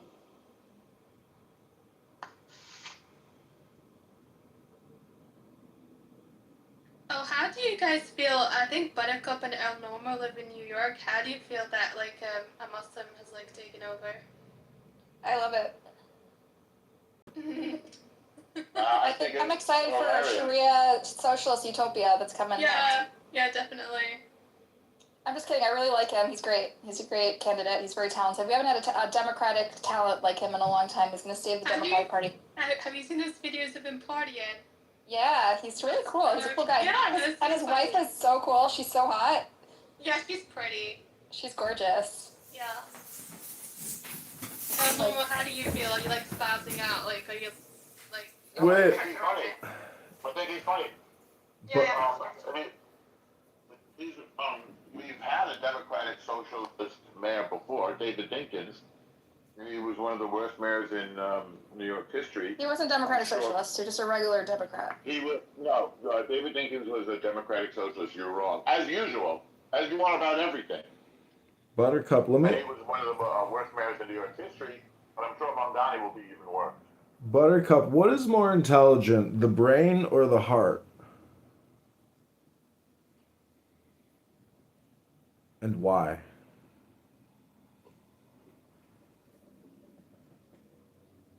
Anybody else can answer, because Buttercup may be confused. The question is, what's more intelligent, Buttercup, the brain or the heart? Maybe you should take a minute and look up and see if he was a Democratic socialist. One of the worst mayors in New York history. Actually, he was part of the party, but he ran on the Democratic one. Oh, you actually looked it up. You mean the way Mamdani ran on the Democratic line? Yes, Al Normal, I'm going to agree with you. You're right. I didn't know that. I learned something. You don't have to get so angry. I learned something. I'm not angry. I'm delighted. You're wrong about everything. What about de Blasio? Did you hate de Blasio too? You hate all progressives? I campaigned for him and raised millions of dollars for him. You did? Because generally New York City, they don't really like progressives. They shit on progressives, you know? Not true. They embraced him warmly. No, everyone hated de Blasio. I do. I covered politics. Listen, you should be fired. Okay. You are. I didn't cover it during Dinkins' era, but I do know de Blasio very, very well. He did accomplish UPK, which was a huge accomplishment, but it was generally it was the only thing. He lacked charisma. He never did anything else again. And he presided over a massive failure. He's generally regarded as the second worst mayor of all time of New York. Okay. He was embraced warmly until he screwed. So I guess the stereotype in New York is whether progressives can lead and can they govern. You know, they have ideas. It has to do with whether you're good or not. Well, generally the stereotype in New York and generally the thinking is that progressives might be idealistic, but they don't know how to govern. They don't have the practical skills to be to compromise. Buttercup, when was the last time you did something kind for someone? I want to know, truthfully. When was the last time you did something kind for someone in the real world, other than running your mouth on Clubhouse? Thank you, Buttercup. When she tried to dismantle the state of Israel, then come in and say that she loves her people. No, I'm arguing for a more sustainable Israel that is more sustainable for Jews and Palestinians. That's what I'm arguing. What does this word sustainable mean? I love Israel so much. I want a sustainable future for it. Unlike you, we want more of the same bloodshed. You just want more bloodshed. That's your plan. My plan is peace. Your plan is bloodshed. I didn't say I wanted. You have no plan for the future. I do. I have a plan for the future. And you're the one who said you wanted to dismantle Israel. I never said I wanted bloodshed. So you're a liar, which is not a good trait in a journalist, Rachel. Listen, El Normo. Why are you calling me Ruffles? What is this, like Fiddler on the Roof? El Normo, it's almost Shabbos, and this is a coexistence room, and that was a great burn, I gotta say. And I do enjoy the roast of Buttercup, because you know what happens when you cook butter in a cup? You get liquid butter. How are you feeling right now, Buttercup? Is this fun for you to watch the assholes? Like, is this interesting to anyone? We like watching you be fragile. It's so typical Of what?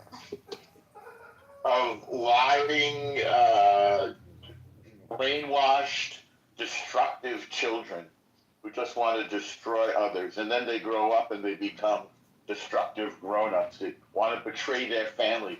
You want to stab the Jewish people in the back while pretending to love them. It's quite amusing. Almost. Danielle and I were having a good conversation, and these people are being disruptive. Can you clear the stage for a little bit so we can finish? I think you should leave, Buttercup. Rachel. You should leave. Okay, You should leave. I changed the room for you. I make you a moderator. I fed up with these people who don't give a respect for you. You do Thank what you. want, but you don't so out. Remember, I changed the room for you. Change and you just move to the audience or you mute them. But if somebody interfere you, I give you a moderator. Feel free.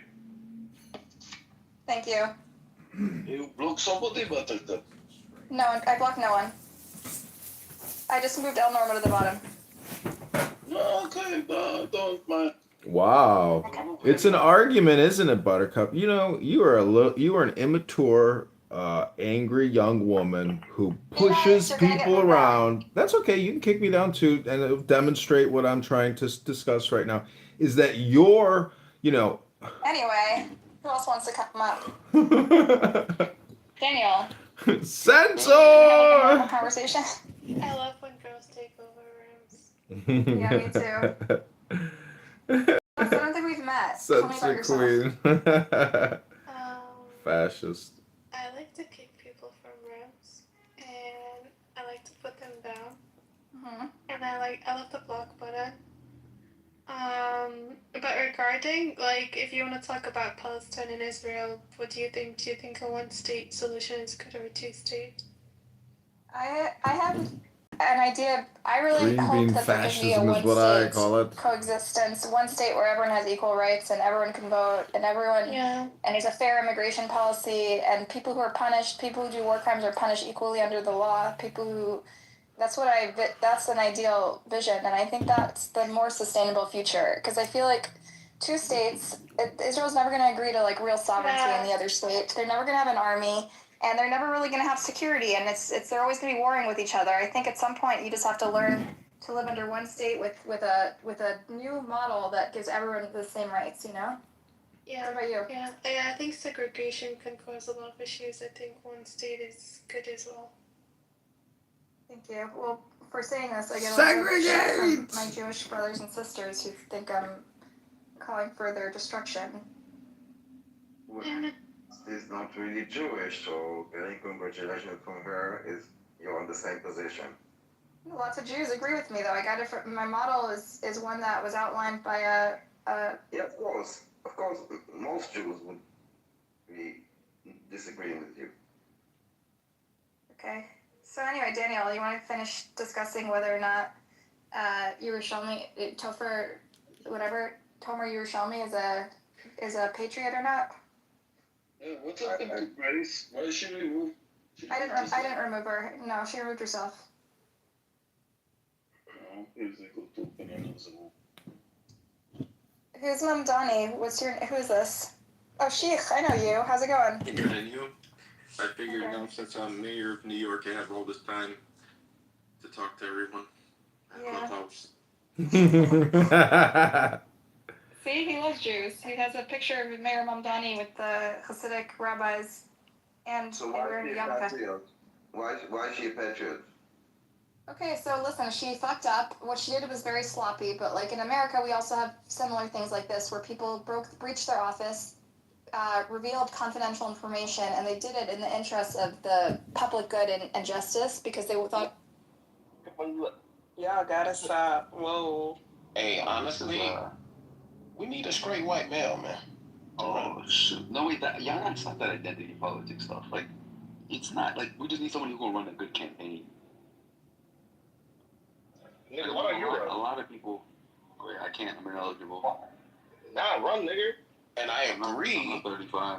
I agree we need to get rid of identity politics, but the only way to do that is to run somebody who's white, so people don't think it's identity politics. No. So let me put it like this: you can even properly utilize the identity politics stuff. It just can't be done in the way Kamala was doing it. I'm not gonna lie.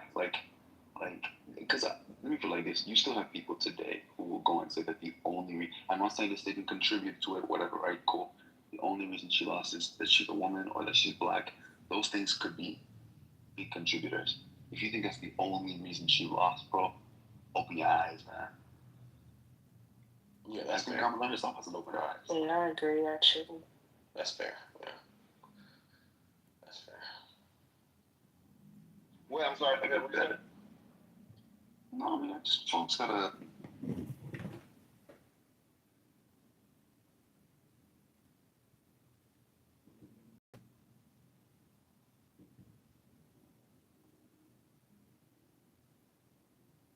Why would you have to? But if I was, not me, Stilgar, but I'm saying if I was Kendrick Lamar or if I was, some of these other people who have recognizable lyrics or voices, I would definitely be fucking trademarking that shit so that You're AI saying can't you take don't it have to and do go it. for profit. You don't have to do it. Your intellectual Sorry? property or your likeness is already defensible. You don't have to do anything to make it defensible. What's the definition of intellectual property, Stilgar? Oh my goodness. Something you've created, something that you've produced. That's cool based on history. There was this photographer. Because there's a very specific law about that. That's why. What he did was he took pictures of random people out there in the city, right? And he did. The photographer took pictures of random people out there in the city, and he made money, thousands of dollars, tens of thousands, hundreds of thousands, until he got sued. And he got sued by this. I think it was a rabbi. It was a Jewish rabbi. He looked interesting. Well, he sued him. Yeah, that stopped all of that. But the same thing has been happening. It's just depending on the individual if they're willing to go there and take legal route. Like how density Some people aren't willing to do that. So the thing with the voice thing is like trademarking, like they use trademark to trademark. Like That's the benefit is the question. And I'm wondering if the density, how does that benefit us as humans on this flat earth? Yeah, let it happen. Hold on. Before we get into that, if we're going to do this right, we're going to do this right. Let's just go ahead and have a whole fashioned debate. One person get a minute to say their part, and another person get a minute to say their part. And one person going to be on the side of Earth, round globe Earth, and one person going to be on the side of flat Earth. And that way we can hear everything that the person's saying. Oh yeah, we can solve this once and for all. I'm just saying, just put it out there, and then the moderators, do what they do with it. I think the reason why people are flat earthers is due to a lack of understanding of science. Who's on the side of flat Earth? You can put John on the side of flat Earth over here. Thank you. I'll be a flat earther. Okay, cool. Steven, you are a globe guy? Yeah, I'll take the globe position, John. Okay, cool.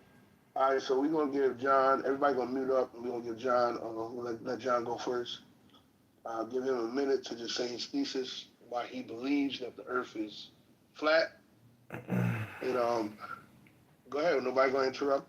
Okay. You can also bring in articles and, Oh, no need to bring in any affidavits. It'll be fine, Judge. Okay, whatever. I'm just telling you what the rules are. Go ahead. We're going to all mute up and go ahead. Okay, moderators and all speakers on stage, good afternoon. My name is John. I'm going to tell you why the Earth is flat. And it's from a psychological, philosophical perspective. And you can see in my PTR that famous movie Dune with the space worms, where the individuals on that planet and throughout the universe are using spice to modify their consciousness and essentially become, universal or something like a deity to that respect. So there's a saying that view in the Tao Te Ching, an ancient Chinese classic text, it says, view yourself as the earth. And so it's a perspective. Stephen is going to tell you about the shape of the planet, but I am telling you about relativity and perspective of the planet. I wrote an essay once about flat Earth versus geoid Earth.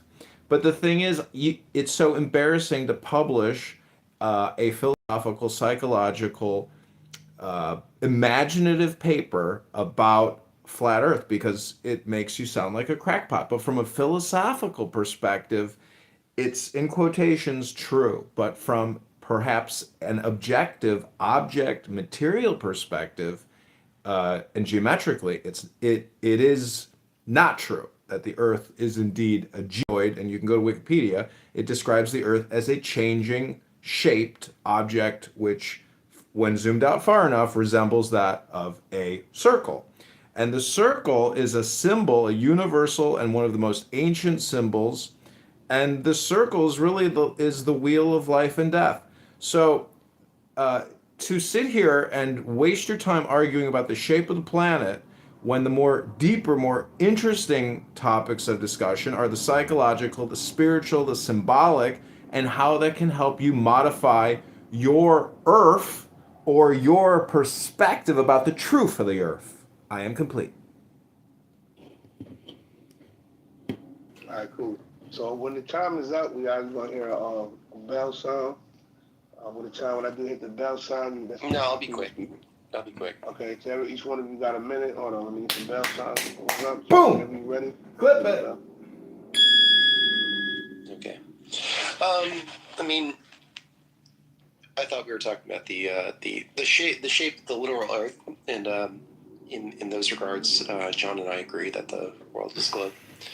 And I also believe that you should treat your body as you should treat the Earth.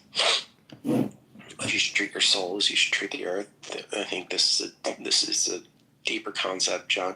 But even if you look at it in that way, there's nothing saying that the Earth is flat, even in a spiritual lens. It could still be a globe, or it could be no shape at all. So that you should just treat it. You should just treat your body and your soul as you treat the land, regardless of what shape it is. And yeah, with that I'll end. So when I say flat, I mean a. Hold on. We'll have a closing argument. So, John, you can go with your closing argument. You can go. We got a minute, right? We got a minute to go with your closing arguments, and the time starts now.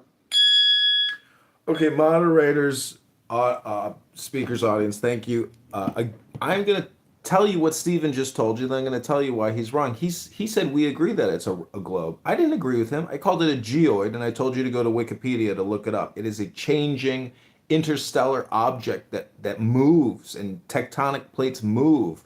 The atmosphere moves. Gases outside of this crusty, watery shaped geoid move. So when we say flat Earth or flat plane, we're talking about a psychological state of mind, what the Japanese might call Zen or Satori, what the Hindus might call moksha or nirvana or enlightenment. Again, I am trying to persuade the listeners here that the argument that the Earth is flat is a philosophical, spiritual argument, not a physical, literal object. But Stephen here has inaccurately described the shape of the planet. I am complete. I'm going to have Stephen with his closing argument, and time starts, hold on. Now. John is a very spiritual being, and I will tend to I think he brings some good points to the table as far as spirituality is concerned, and as far as living your best life. I'm sorry I didn't get to any of the evidence as far as to why I believe the globe is a globe, or if John is being very specific, it's an oblate spheroid, but it's really, really, really close to a sphere. Really, really, like within 1% of a sphere. And we know that due to the celestial sphere of stars. We know that because of the pendulum experiments. We understand this because we can look at other planets and see that they're spheres too. How gravity works on gravitational bodies in space is worked on almost on basically every every body since anything larger, anything smaller than like a galaxy.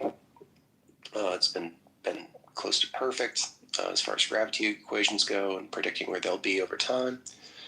Yeah, I mean there are a lot of reasons, but you know, my time's ending. So the world is a sphere. I'm happy to go into more detail after. All right, so now we're gonna open the floor up to everybody in the room, moderators, if we want to go. Everybody in the audience, who want to go? Yes, I would like to ask a question. If the globe is a sphere, how does a balloon float into the sky? Balloon floats into the sky because the air weighs less in the balloon than the air around it. So, because the air around it is heavier, the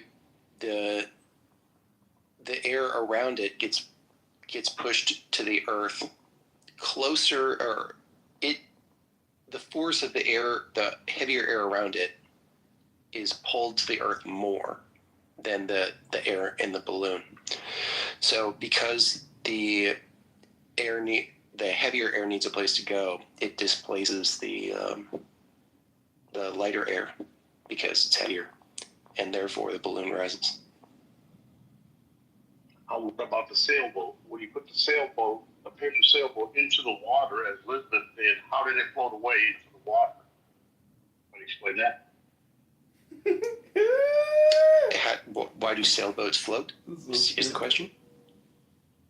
Yes. Why do sailboats float? Thank you. Yeah. Why do boats float? Boats are constructed of heavy things, things like wood and steel, and those are way heavier than water. However, they have this big cavity in them that's filled with air, and air is a lot lighter than water. And when boats float, it's the, how do I describe this? The amount of displacement. I actually pulled it up for you. Boats float because of buoyancy, an upward force from water that counteracts gravity. Yeah. Boat floats if it displaces a volume of water that weighs more than the boat itself. The boat's shape, especially its hull, is designed to displace a large volume of water, and the hollow space inside adds air, lowering its overall density below that of water. Correct. 100%. That's it's like water. It's basically water displacement. That's all. Yep. It uses the air to make the boat less dense. The air cavity in the boat. In the chat, is her soul flat? Is her body flat because the earth is flat? That's an excellent question, Nick. Excellent question. I'm sorry, what was the question? Nick is asking you in chat, is her soul flat because the earth is flat? Look in chat. It's an excellent question. You're going to have to ask John that, because John is the one that's making. Well, Is the soul flat because the earth is flat? the Earth is not flat. Literally not flat. Okay. You can walk around it, which means it's not flat. You can get on a boat or a car or a plane and circumnavigate this object that you're sitting on right now, flying 30,000 miles through the universe. The thing about flat Earth, from a spiritual, psychological, philosophical perspective, it's objective versus subjective. A lot of people will just say there's only objects in reality, but that's not true. We're having a conversation about a subject. Subjective reality exists, and it really lives in poetry. So if you want to do neuro-linguistic programming, ASMR, dialectic therapy, you might read spiritual books to essentially create a flat earth in your mind. Because if you view yourself as the earth and you think the earth is flat, but yet you don't have any wisdom to back up your theory, your hypothesis, or your perspective, you might just call yourself retarded or dull or dense or thick, or the fact that you're on here but not reading a book. You must open these external hard drives called books and read them out loud if you have to. Maybe write a book report. But coming here and doing low information transmission within 30 seconds or 60 seconds, that's not a lot of data. Your brain can take in a lot more. And you can do that through these ancient technology devices, which are similar in shape to the cell phone in your hand. They're called books. The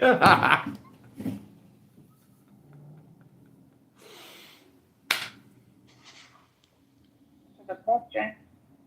If you That guys was have your any answer? other physical flat Earth questions, I think I'm probably the best resource. And I think if you have spiritual, Steven, hold on 1 second, Steve. Darling, she's real quick. Go ahead, darling. Yeah, I was. There is no way I am going to read about aerodynamics and flat Earth and books on that. That is not my interest, and I am not going to understand it anyway. And so I am on Clubhouse asking you, you've read all those books that you named, the simple question of how do you relate my soul to this flat Earth philosophy, or my spirit, or what is it? I'm not sure. So both answers did not address my question, I don't think. And me reading up on it is still not going to answer my question. Well, flat is flat. If you want to look at it from a Christian perspective, flat is horizontal, which represents the woman who lays down. The inverted, or the phallus, or the pole, or the vertical line versus the horizontal, that's the crucifix. So you're talking about gender. Man and woman united. That's the ultimate symbol. That's the atomic symbol, the nuclear energy. So in metaphysical perspective, we're talking about energy here. And when what I'm saying is, a lot of people who like to profess flat Earth don't realize it because they may not be theologically or philosophically educated in the words to try to describe the feeling that they have when they talk about flat Earth. Well, if I may, just to add something to the room, because I'm enjoying the conversation that you're having. For those of you who have religious effect, that may be included in your belief whether the Earth is flat or round, I would pose two questions, right? And you don't have to answer these. These are just two questions posted to the room. One, in the book of Judges, Joshua prayed for the sun to stand still because they seemed to be losing the battle as the day grew to evening, but they were went during the daylight hours, and he was granted that. The two questions posted from that is, one, and nobody has to answer this, this is just for the room. Does anybody know what would happen if the earth stopped spinning for 1 minute? And two, Joshua prayed for the sun to stand still, and it did for 3 consecutive days. So I just wanted to share that for those who are having a religious effect to whether they believe that the earth is an oblate spheroid, or like Michio Kaku says, a donut-shaped kind of smashed burger, or in fact a equilateral equidistant azimuthal plane. Appreciate you. I can answer what would happen if the Earth stopped spinning for, what would you say, a minute? Mm-hmm. Everyone would die. It's pretty simple. Everyone would die. Really, really, really fast. You'd die. I agree. Well, see, that's an unnecessary question, just like the question, is the earth flat? You have to think about the necessary question, which is, who are you? What is your consciousness? Is your reality a spirit? Is your reality the flat earth that you feel exists? So the words you just shared with us about stopping the earth from spinning for 3 days, 3 being the Trinity, which is alchemical formulations for higher states of consciousness. So we're talking about intelligence, and what a lot of theists What a lot of theists... I'm understanding exactly what he's saying.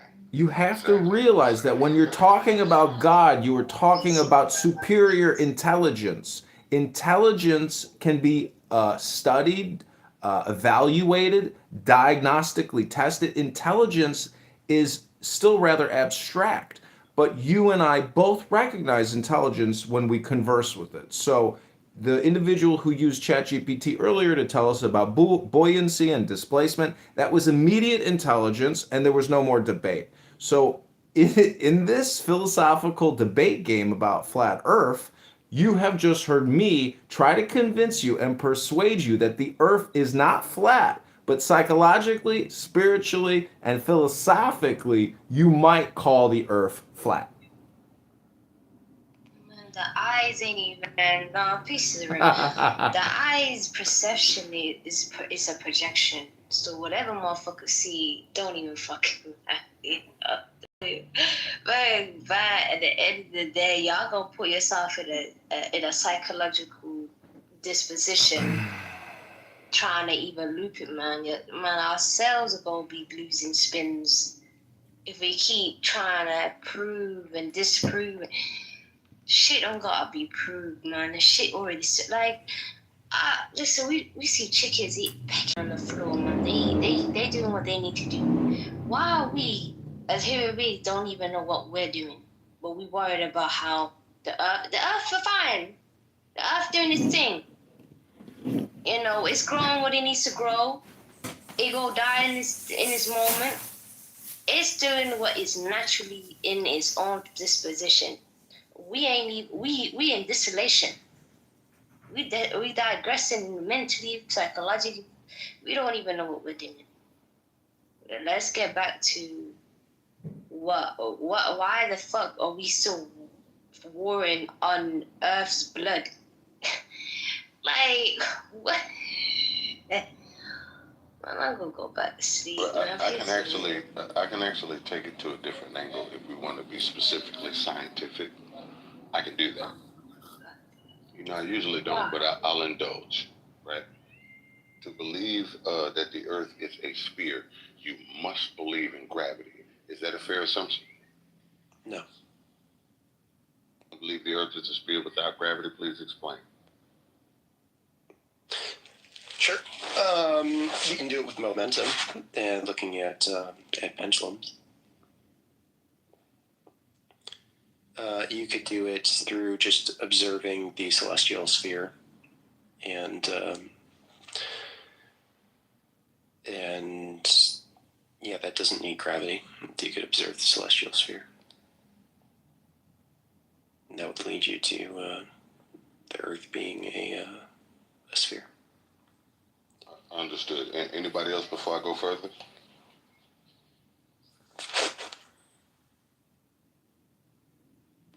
All right. In the science community, is the belief in gravity an important thing? Yes. Is gravity a universal constant? Yes or no?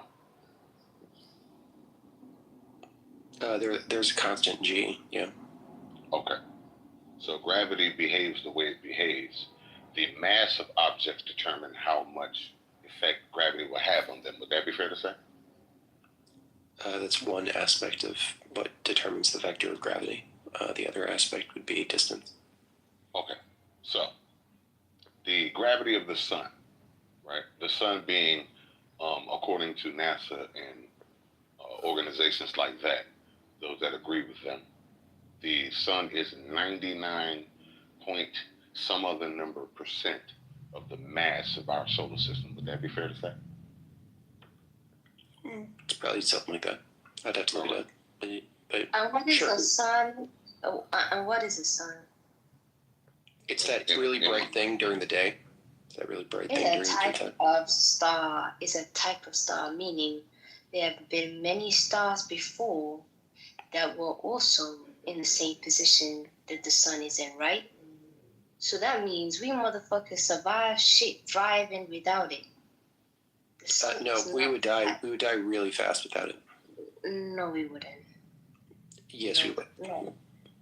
There's been many suns before. There's been many suns before. We only say died because you're afraid to be in a state of transformation. What evidence do you have that we've orbited a different sun? Because if you already know a sun is a particular star, you will know how the cycle of a star is. Yeah, I do. It's the same, yeah. So and it's billions of years old. It's about I think it's about 3.8 billion. But I'd have to look up exactly how old our star is. But it's pretty old. 3.8 to 4.5 billion is what they say. Okay, all right. I get bonus points for pulling that one out of my ass. Yeah, measurements don't really matter when it's already in a finite state. My fifth grade science teacher would be proud.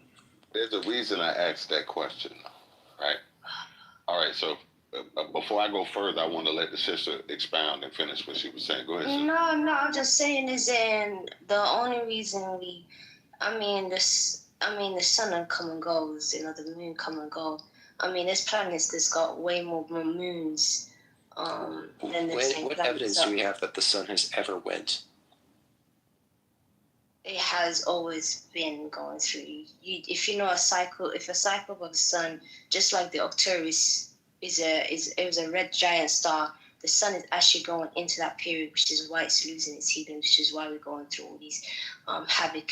You can see the state of. It will go into a red giant. This is correct in a couple of billion years. Yeah. Yeah, but a billion is only off of an illusionary measurement because again, we might say a million years, but then a billion years, not a million years. Let's say million, billion, same motherfucker shit. No, they're not. They're 1,000 times different. It don't matter compared to the amount of older stars that's out there. That's way more. That's trillion years older than the sun. To be honest, there's nothing that's a trillion years old. Hold on one second, bro. To be honest, Sister Jaguars, if we're going to be able to say that there are many older stars, then the age of stars is a figment that would matter in the conversation. So how old something is technically is a part of the conversation. Would that be fair to say? In terms of the flat and round, where are we going with conversations? I'm just speaking of what you said that, how old something is really doesn't matter. I was just asking. It only matters in a physical sense, but in an entirety, or just like time gives existence to the physical mind. Yes. Okay. And this will be the last entry that I produced for a second. No, because I want everybody to be able to get into Joe's show. Anybody on the panel? Does anybody on the panel know what is or have ever heard of what the Oort cloud is? It's absolutely within our solar system too. Anybody ever heard of? I've heard of it. Know what it is? I can't remember what it is. Not for it. This is not to prove what people know or don't know, or that I know something someone knows, or vice versa. It's just a question because everybody knows. I don't need to explain it. But if it's a refresher course, I can do it really quickly. Yeah, what's an Oort cloud? All right. The Oort cloud is the furthest most reaches of our solar system. As a matter of fact, beyond Neptune and the alleged Planet X, there is nothing but open space and Oort cloud until you get to the end of our solar system. Really quickly, averaging from about 100,000 AUs from the sun to 100,000 AUs from the sun. So I have to pause there for a second and ask, does anybody not know what an astronomical unit is? I know what it is. Okay, cool. So we have something that goes from 2,000 AUs to 100,000 AUs, which is an unbelievable distance. However, the gravity of the sun makes sure that the Oort cloud cannot escape our solar system. Would that be fair to say? Yes. All right. The Oort cloud, 100,000 AUs to 200,000 AUs, is 1.5 to 1.5 to 2.5 light years away from the sun in any direction. Meaning the max being 2.5 light years, the minimum being 1.5 light years for this Oort cloud in any direction away from the sun. Okay. That would base the sun at being 3 to 5, the solar system to being 3 to 5 light years across. Would that be a fair assumption? Yeah. If somebody said no, I'm listening. Yeah, this is a fair assumption. All right. So the gravity of the sun can reach out up to 2.5 light years away from it and be effective because it holds the Oort cloud in place. Would that be fair to say? It actually extends infinitely far. Yeah. Bro, are y'all talking about NASA's perspective of space? No, they actually talking about some theoretical shit that has never been seen. Oh, okay. So no one has science fiction moment. They're talking about some shit that has not been directly observed by anyone. When I tell you this, is what I'm saying, like, no one was just trying to science be off of theory what type of hypotheses. I was trying to understand what type of conversation y'all was having. Listen, you started talking about light years and shit away where nobody never been, and nobody has an instrument to even measure light years and all of this other shit. We've never been to Jupiter, but we know it exists, right? No, we don't know. We really don't. You've been told that shit. You've been told I don't believe Jupiter exists. I'm speaking for the flat Earth community. I'm trying to be. We don't believe in planets. Just let Joe finish. Just let Joe finish his argument, and then you guys can. I'll tell you what, right? I don't want to put a. Cut into it. Having an argument. I just simply said that. Well, I don't believe in planets. Planets are okay. We can get there. Yep. But Joe needs to finish what he was going to say, and then we can talk. I can talk to you about. No, it's actually fine. You can go ahead, brother. It's actually fine. I've tested the waters. I know what direction it's going in. But you can go ahead and go, brother. Yeah, I mean, because we're just not going to believe what anyone just tell us, and nor should you. And just because they said that they went to the moon. And that the sun is 83 million light years away. 93 million miles. Right? So it's not. 93 million light years. So again, right. So, but that's what they said. How the hell do we know that they are telling us the truth? Because what instruments do we have, or do you have, or does the average person have to test those theories with air quotes in the air to see if any of that bullshit that they saying is even true? I think you think that I actually believe the information that I was bringing out. I never assumed that you believed anything.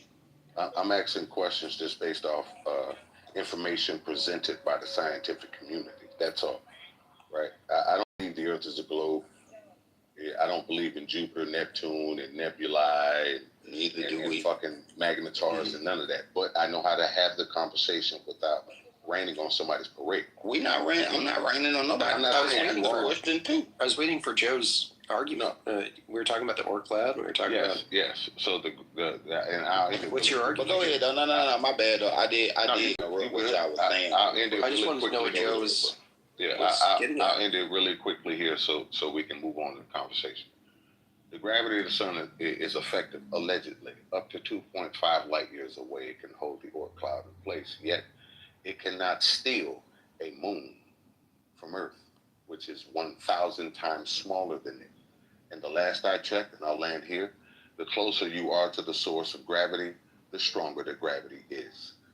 Some people may argue different. I appreciate your time. Yeah, it's totally true. Everything that Joe said was totally true. Is that acronym? Was it an acronym? Oort, O-R-T? No, it's actually named after the scientist. Let me find his name.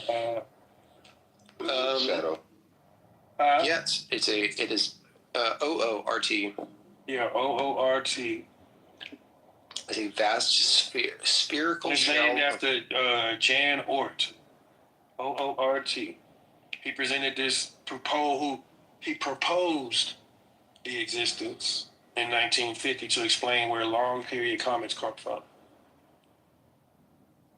And the Oort cloud is a theoretical region of space filled with icy bodies like comets, rocks, and frozen gases that orbit the sun at extremely great distances, even further than Pluto.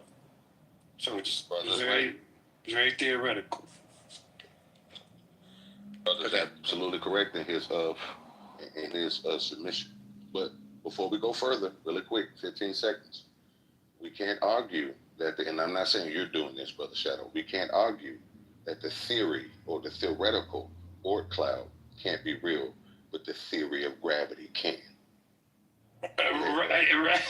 So and listen, let me hold on, Stephen. I'm about to release it to you, and I'm right there with you, Joe, because I don't think that gets talked about enough. We speak about this gravity as if it's, a proven thing, and even to this day, gravity is still a theory that we told around as fact, scientific fact. But yeah, I'm gonna go ahead and let Stephen have it. He's very eager to get in here. Go ahead, brother. Okay, quick science lesson is that theories talk about the why in science, and laws talk about the how in science. That's really important because there are laws of gravity, and there are separate theories of gravity. They're like two different things. So, like, if you imagine a theory of gravity would be like the Einsteinian, like, okay, there's this, time, space, this fabric of time, space, and gravity's interwoven with that. And that's a theory, okay? The law of gravity is just a math equation. It just states where things will be given starting conditions. And the law of gravity is unbelievably accurate. Given any two masses, it can predict where those two masses will be in the future, given starting parameters. And if you look at the equation, such as, so if you look at the equation, it shows. I mean, I can pull up the equation if you guys are interested. It shows that there is no distance where gravity is not a thing. There's no gravity where there's no distance where the force of gravity is zero. Okay, it gets much weaker as you go farther and farther and farther away, but it never ever hits zero. Okay, if you imagine like a simple example would be like 1 over x. You have if x is 1 million, it's 1 over 1 million, which is a really small number, but it's not zero. So gravity works in sort of a similar way. And that's why the Oort cloud still is affected by the gravity of the sun, even being so far away. And the reason why the moon, Joe's 100% right, that the moon is pulled a lot more by the sun than the Oort cloud is. But the moon is also moving sideways a lot, okay? Because the moon is, the moon's in orbit with the Earth. Up here freestyling on an imaginary allegory. We're speaking on some like speaking real indefinite, right, on these theories.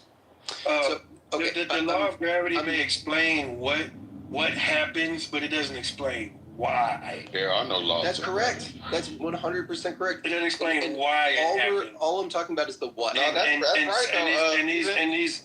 And these numbers don't explain. It's not. Those aren't experiment. Like it's just numbers. It's just formulas. Those aren't like science. It is not science. Why? Because it has an incredibly high predictive power. We can use those. So you said a law of gravity, right, Stephen? A law of gravity is a mathematical formula. So that G is just for a numerical value. You can replace G with A. When they say acceleration due to gravity, the quote unquote due to gravity is a caveat, right? Because what we observe is an acceleration of an object down towards the surface, and the many different objects that has been calculated equate to an average of 9.8 meters per second squared. So when you call that acceleration gravity, that's a claim, of the causal mechanism behind what we already see. It can measure. It's not. through mathematics. No, this is not. This is factually incorrect. It does not make any No, claim. that is factually correct. You would have to provide the science that shows that gravity is the cause behind why things fall. What up, Brandon? All it's saying, it's not saying that it's not providing a cause at all. It's simply saying that this equation explains how things behave. No, it describes. It doesn't explain. It describes how. It describes. Yep, it describes. It doesn't explain it. It describes how explains things it. The math will behave given a set of starting conditions, and it does that unbelievably well. Right. So you keep saying it explains it. No, it describes it. We see something. Yeah, you're right. You can mathematically describe it, right? Mm-hmm. Based on and it predicts. the random falls and whatnot, and what it moves and moves. It very, very, very accurately predicts the future. We had.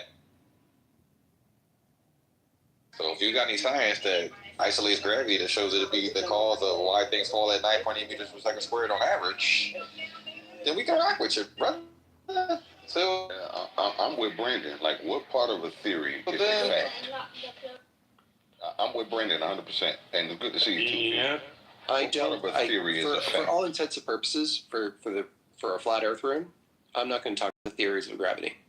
Not the theories of gravity. I'm just asking any theory on Earth. I don't care if it's biscuit batter or gravity. What part of a theory is a fact?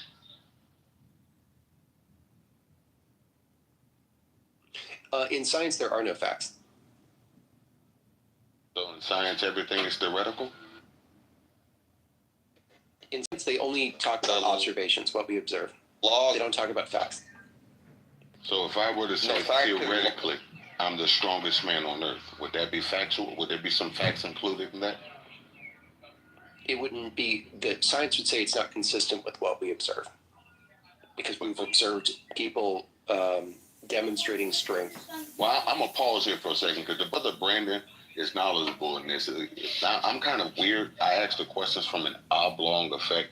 The brother Brandon is a much more science minded with. He has a better capability than I in that. So I'm gonna let the brother Brandon chime in with you. Joe, yeah, right. You right up there. Don't put yourself down like that now. Yeah, man. Yeah, it's the science, bro. It's what we looking for, bro. Hey, this is John. I wanted. The laws of the scientific laws are facts. They're not called laws for no reason, right? They're not facts. The law of gravity, right, is the mathematical description of the object falling through the air. So, Well, you got to look at the word gravity. cool. We can rock with that. There are still situations where the gravity equations don't fit. They don't accurately predict the future. And if you can find an equation that accurately predicts the parts that that gravity equation is really good at, as well as the parts that the gravity equation isn't good at, then we would replace the current law with the new law. Well, you got to look at the. Science is always looking for better equations that are more like universal. Well, this is the new equation then, Stephen. In English, without using mathematics, the expression is the more you think, the more you speak, the further from the truth you're going to get. And that deals with gravity because of gravitas. How does one increase one's attractive power or force? And so you're again talking about a spiritual, psychological consciousness of intelligence which can create gravity in your life. I hope people are here in this room because they believe in self-improvement or personal development, not in debating endlessly the ridiculous notion that this earth is flat.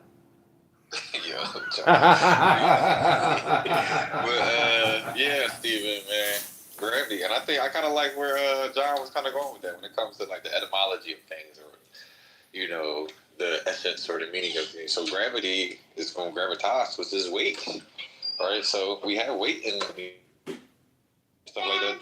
Yes, I got it, son. I got you. But yeah, as far as weight, and we have weight on things. You just like something you look at as a semantic argument all you want, but as far as gravity being a thing, a causal mechanism, you still had to, provide some science for that.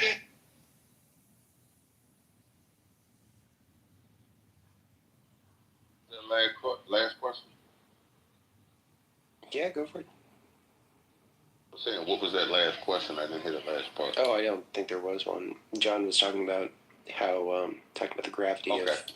Well, here, let me also add something else that can be of interest, right? So, the Oort cloud consists, and I'm going right back to that because it's theoretical, just like gravity. So we cannot speak about the facts of gravity, even though it's theoretical, and not speak about the facts of the Oort cloud, even though it's theoretical. We have to let theory be theory and fact be fact, and where they are accomplished enough to be coagulant with one another, let's make that a universal broadband. Let's not strip that away from one aspect and allow it in another. I'm not accusing anybody of doing that. I'm just asking, right? So, theory of gravity, right? You got it all up? All right, y'all finna go get your haircuts. All right, so, in the theory of gravity, or the technical existence of gravity, or the factual, second, I don't mind, or the factual existence of gravity, however you view it. I'm not going to call you incorrect. I'm just going to say this. The stronger the pull of something is, the strength of the pull of something is determined by the distance. If I have one end of a rope and I am near the median marker where, like tug of war, where you got to pull the flag on either side of the line to win. If I am closer to the line and you are further from the line, I am bound to win that tug of war, even if you're vastly stronger than me due to the distance from the line, right? As it opposed to tug of war? Yeah, gravity is a tug of war.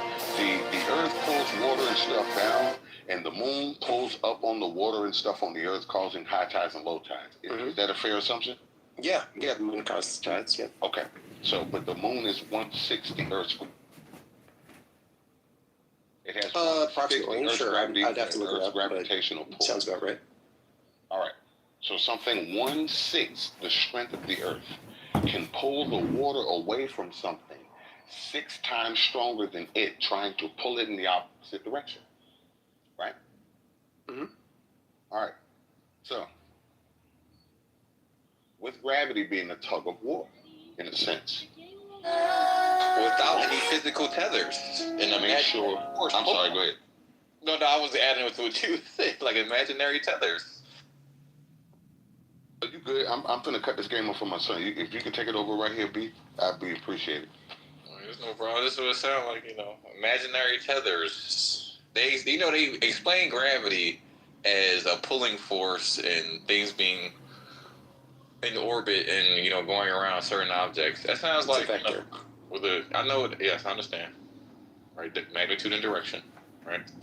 But the way it breaks it down. No, gravity is watermelon logistics. It's a never-ending conversation that just keeps going around in a nebulous, circular, spherical type of way. It's a conversation going all the way down into a toilet, down into the plumbing, back out to the filtration, back up into the sink, drink the water again, and start the whole conversation all around again.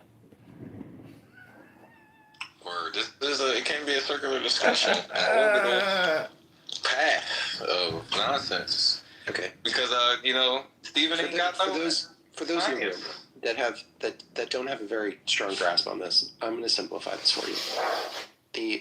If the world was a plate, all the stars would rotate around the North Star. They do that in your globe model too. You know that? No, they don't. They do. No, they don't. They only go in one direction. That's right. They only go in one direction. Right. So how can you say they don't go around the North Star if they go on? Because there are 2 centers of stars. Oh, no. There's one central point of rotation. It's an apparent rotation, right? There's only one rotation from east to west. And even for your globe model, there's only one rotation of the Earth. Okay? Right? So it's depending on your location and which way you're facing. Those stars appear to go in opposite directions, even though they're going in one. I'm going to make this very simple. in a globe model, there are two centers of stars. And we see this. If you go to the South Pole, everything rotates around the southern cross. Apparent rotations. Okay. Yeah, apparently. It definitely looks like it. It actually looks like it just as much as it does in the North Pole. The where key everything word goes is around the North Star. And in the South, everything goes around the Southern Cross. Oh no, that's false. That's false. No, the star that it was supposedly the central point would be Sigma Octantis, but even that star moves in a circle. But supposedly the North Star supposedly moves at the slightest little bit of in a circle. But the stars go around that mainly, right? So there's a point in the sky. It doesn't need to be a star. The Sigma Octantis appears to be a central point of rotation. But the stars that appear to go in a clockwise manner, guess which cardinal directions they're going? East to west. So if you turn around... Yes, they're always going east to west, Brandon. And this is consistent with the globe model. Even if you're in the south, right, and you turn around and face north, those stars are still going east to west. But guess what the rotation appeared to go? In the opposite, counterclockwise. So it's the apparent, what's in view.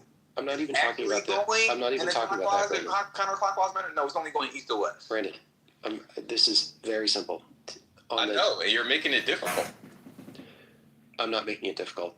If you look, and you take a long exposure photograph, anywhere in the southern hemisphere, looking south, you're going to see that all the stars rotate around the southern point. Okay, I'm going to share a video real quick. This is impossible. I'm going to go over me and you, Steven. I just want to say that real quick. This is impossible on a flat Earth model. This alone is damning to the flat Earth model. It's not exclusive to either model, right? Because it's the sky. It's what we see in the sky. Me and you, right? You're a glober. It's what I'm a flirt, right? What you'd see in the sky anywhere in the southern hemisphere. Right, you're a glober and I'm a flirt.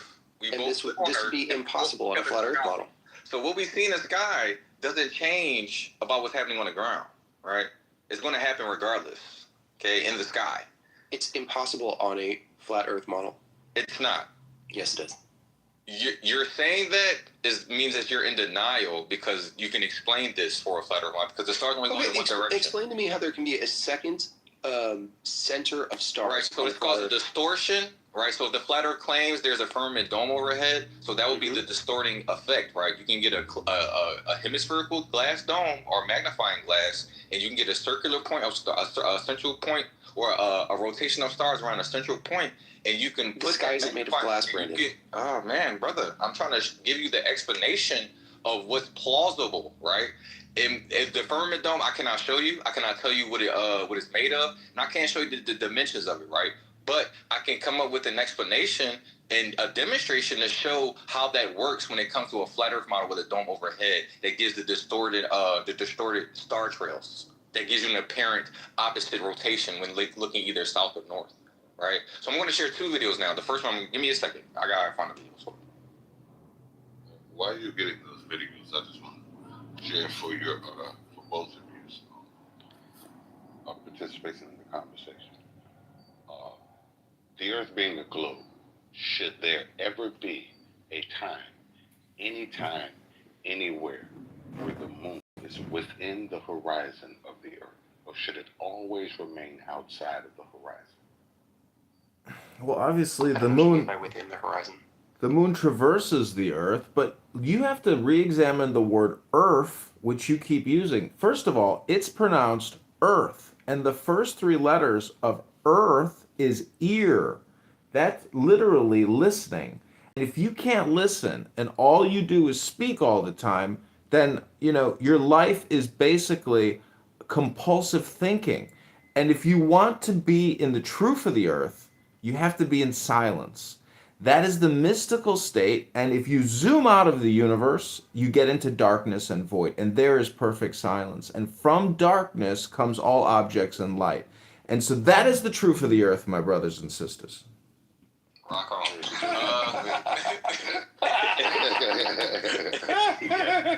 Oh shit. But yo, Steven, I dropped the video, right?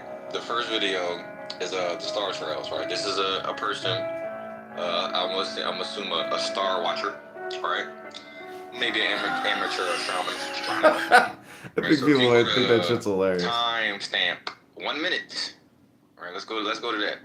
You with me, Steven? You there? Yeah. You watched it? So, okay, so the very first video I dropped, if you go to it and go to timestamp a minute, right, you will see that, and everybody can follow along so we can, check this visual out. This is somebody looking, using the time lapse and overexposure, all right, to show you just the motion of the star trails. So you can see, looking north, Arizona, USA, right, just looking north. You have there's an observer in Arizona and an observer in Australia. You have in both above the equator and below the equator, but facing one direction, okay? That's north. As you can see, the stars are going in a counterclockwise manner because the observer is facing north.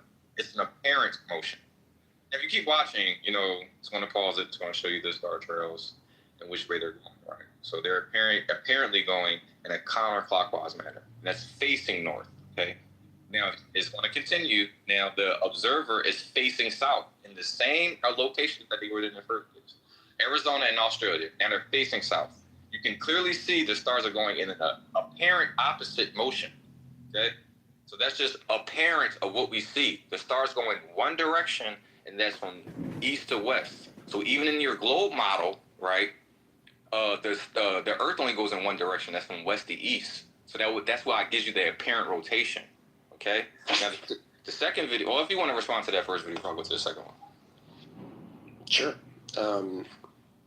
So, first and foremost, this is not...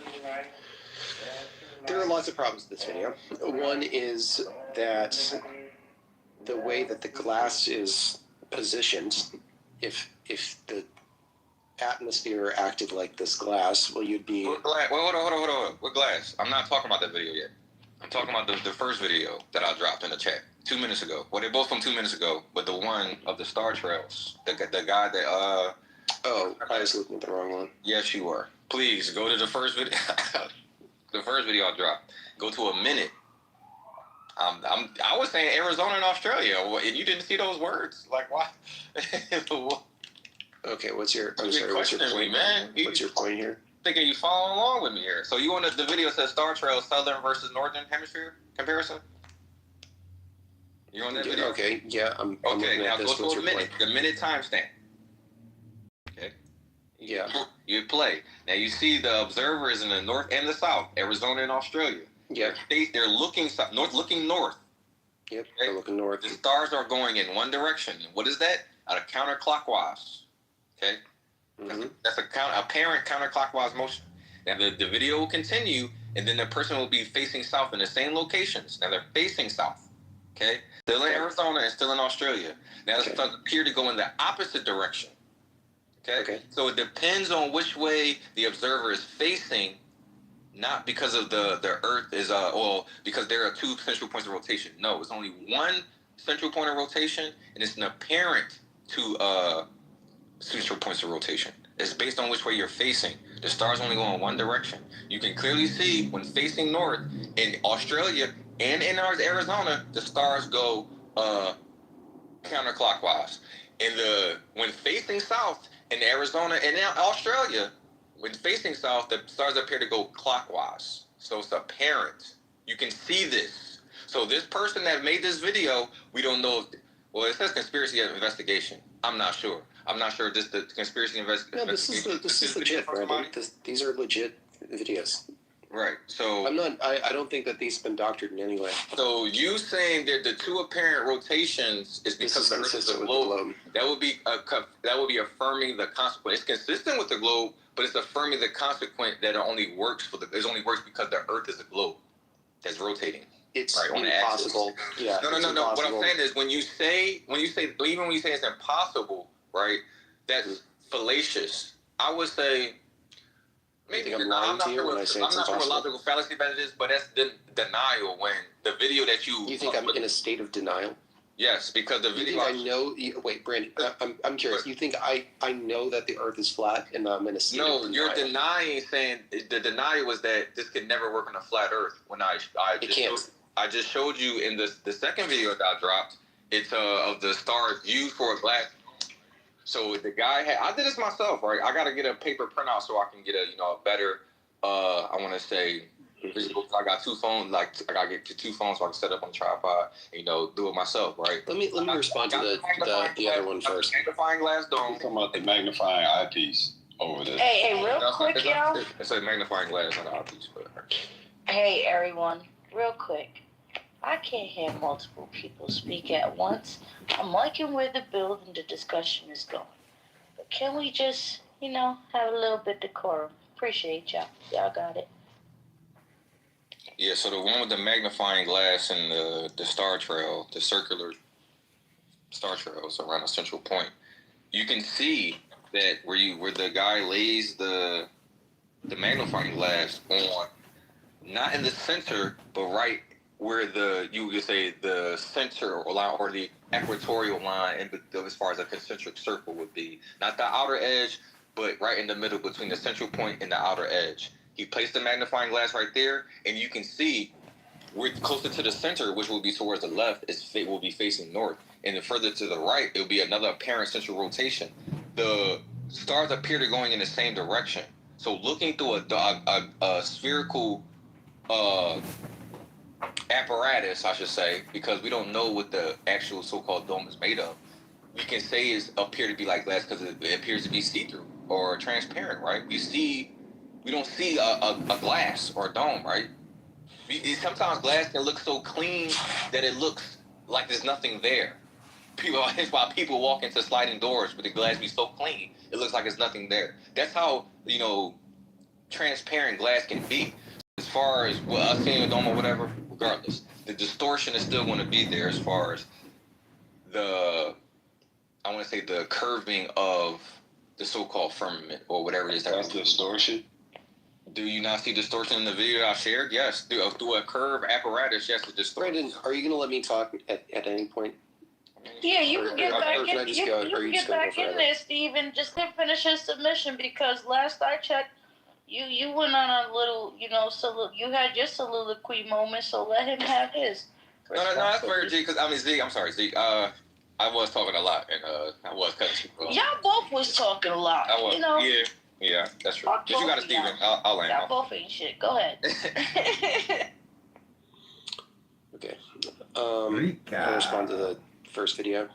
The first video is still impossible on a flat Earth, and it's impossible because you can't have this second center of stars that the sky is rotating around. It's just not possible. If you have this hemispherical dome of stars, they can only rotate around 1 point, not 2 points. The only way that you can have 2 points is if you're looking at a celestial sphere of stars, and there's a and that whole sphere is rotating, and there are 2 points of stars, 2 points that all the stars are rotating around. One around the North Pole, one around the second pole. No, Brandon, I waited very patiently. I'm talking about as far as when you're done. No. That's what I meant. Nope. Just footnote it, Brandon. When he's complete, then You go. can ask me, when he's finished, you can ask me whatever question. I was waiting unbelievably patiently.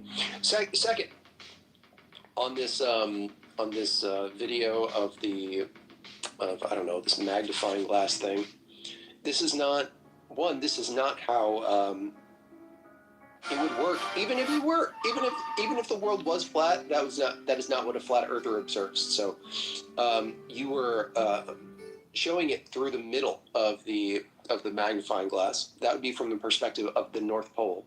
If you were on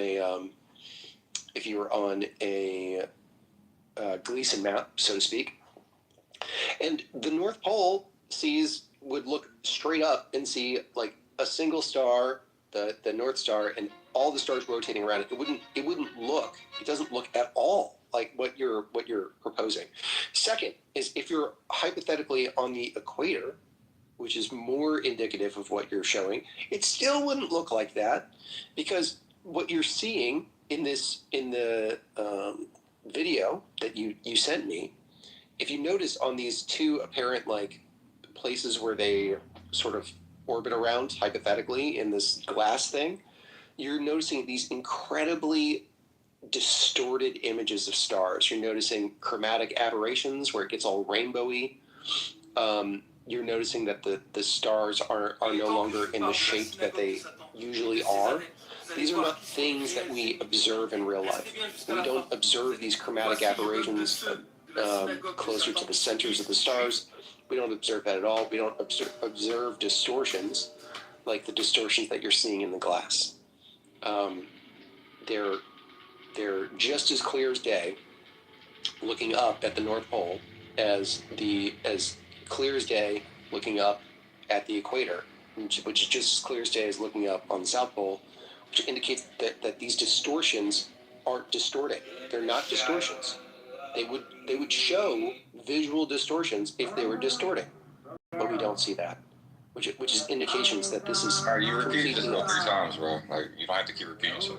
So, yeah. So if you look at my PTR, this will be a panoramic view of somebody at the equator looking, from north or south to north, one or the other, right? He had to use 2 cameras for this, right? As you can see, the stars are going in one direction, right? One direction, bro. And that's from east to west, okay? If you look to your left, that will be one apparent central point of rotation. You look to your right, it'll appear to another central point of rotation, right? That's one rotation, not 2. It's only one rotation. It appears to be 2, okay? So as far I'm not saying it's 2 rotations. So as far as the you said that already. You just said that. No, I'm not saying it's 2 rotations. I'm saying there are 2 centers of You just said it's 2. You just said it's 2. That's 2, right? It's one it's rotation. 2 centers of stars, not 2 rotations. Okay, bro. It's one rotation. Okay? So when you're in the I'm saying there is one rotation. Hold on, bro. Let me ask my questions. I'm gonna answer my questions. When you're facing south, which direction, as far as cardinal direction, are the stars going?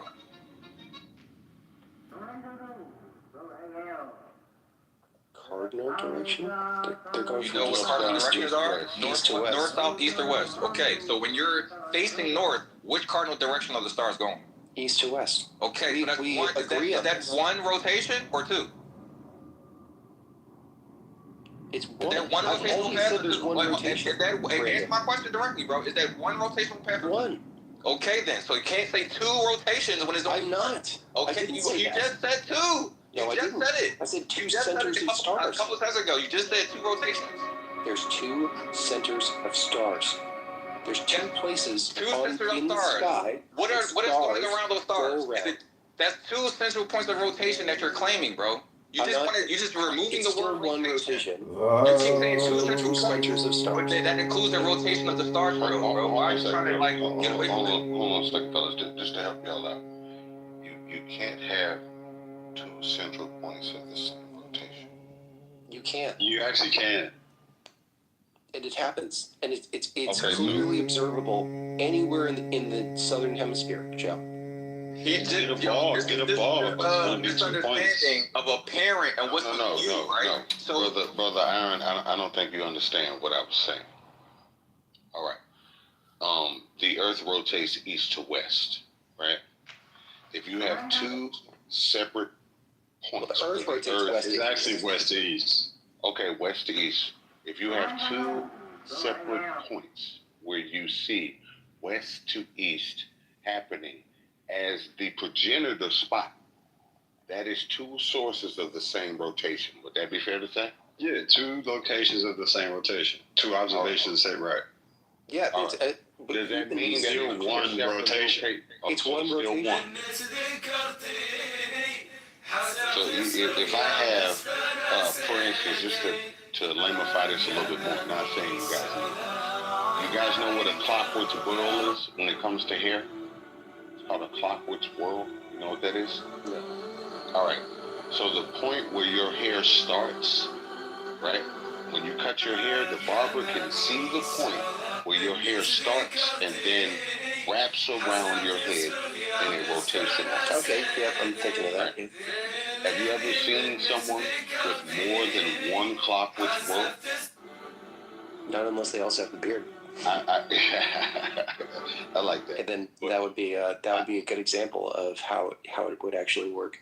Whole time there'd still be one rotation. I actually have. I agree, Brandon. We've been over this a million times. I agree that there's only one So why are rotation. you going to the star trails to make it seem like that's a proof of something? I have it is a proof of something. Hold on. I have a son with Not one, not two, because I cut his hair. Not one, not two, but 3 clockwork worlds in his head, which is very rare for a human. 2, you will see. 1, you will see. 3 is very rare.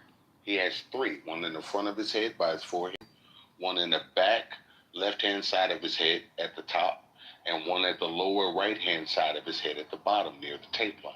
He has 3 separate clockwork worlds. But in cutting his hair for years, I realized that even though there are 3 different points where the hair starts, they do not they don't interject, or they don't impede on one another. They actually complement one another.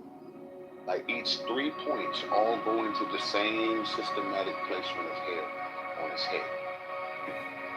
Right? And I just want to throw that out there, that just because there's multiple points where a rotation can seem to start, it doesn't mean that it's not all one rotation, like the brother Brandon was saying. But y'all go ahead, though. Well, Brandon believes there's one rotation. It's not a belief. How you just conceded that it's one rotation? How is that a belief when you? No, we agree. We agree. No, you conceded. We all. No. That. So that wasn't a concession. I was speaking, bro. You respond to him. I'm just going to finish speaking. So when it comes to the Earth, as you know, it claimed to be going from west to east. So that will give the stars, give the rotation of the stars east to west. That's one rotation. It appears to be going in separate rotations when there's only one. So I keep being redundant with the word apparent, because that's the key word. It's what's in view. That doesn't mean that's actually happening. If we have a wheel and Araya, or Iron is standing on the opposite end of that wheel, and I'm on the other end, we're facing each other, but the wheels are in the middle of it spinning in one direction, it will be spinning clockwise for him and counterclockwise for me. Does it mean that the wheel is going in 2 different directions? No.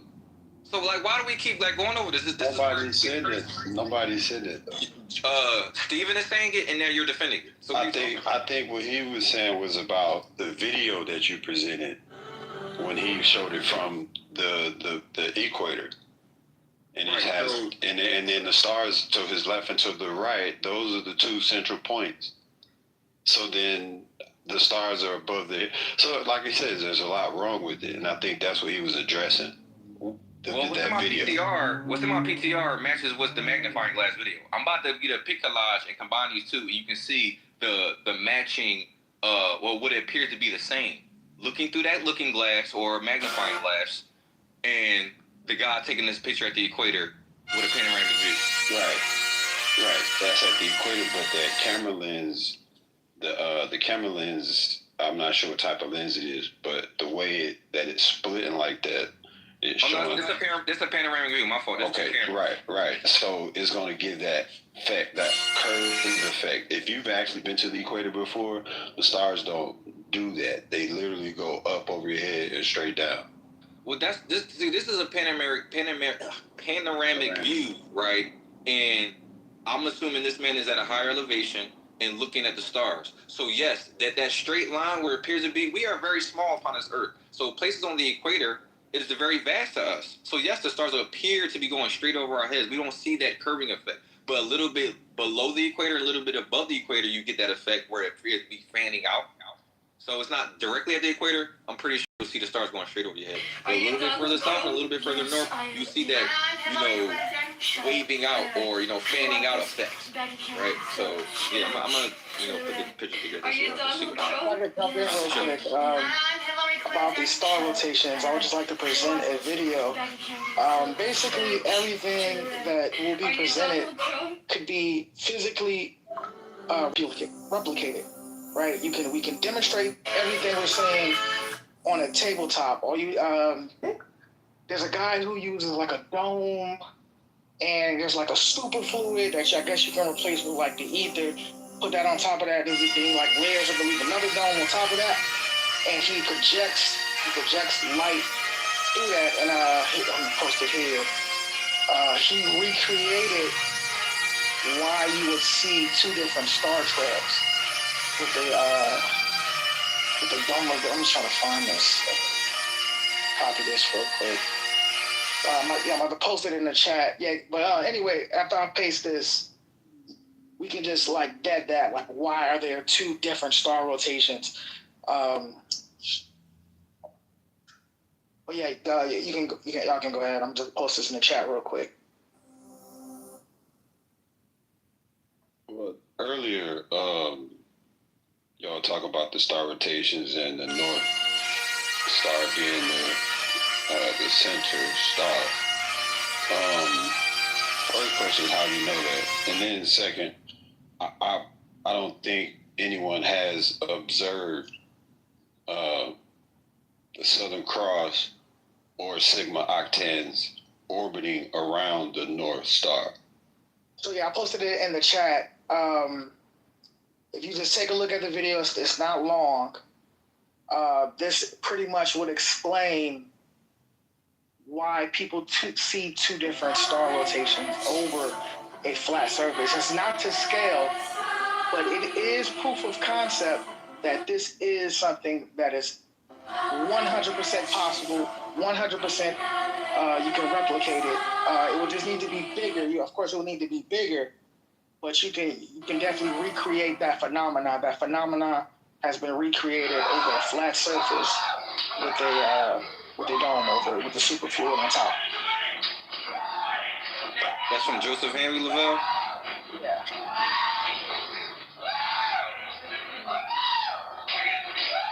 And real quick, just to be clear, this is all to prove that the Earth is flat, right? That's what the main argument is about.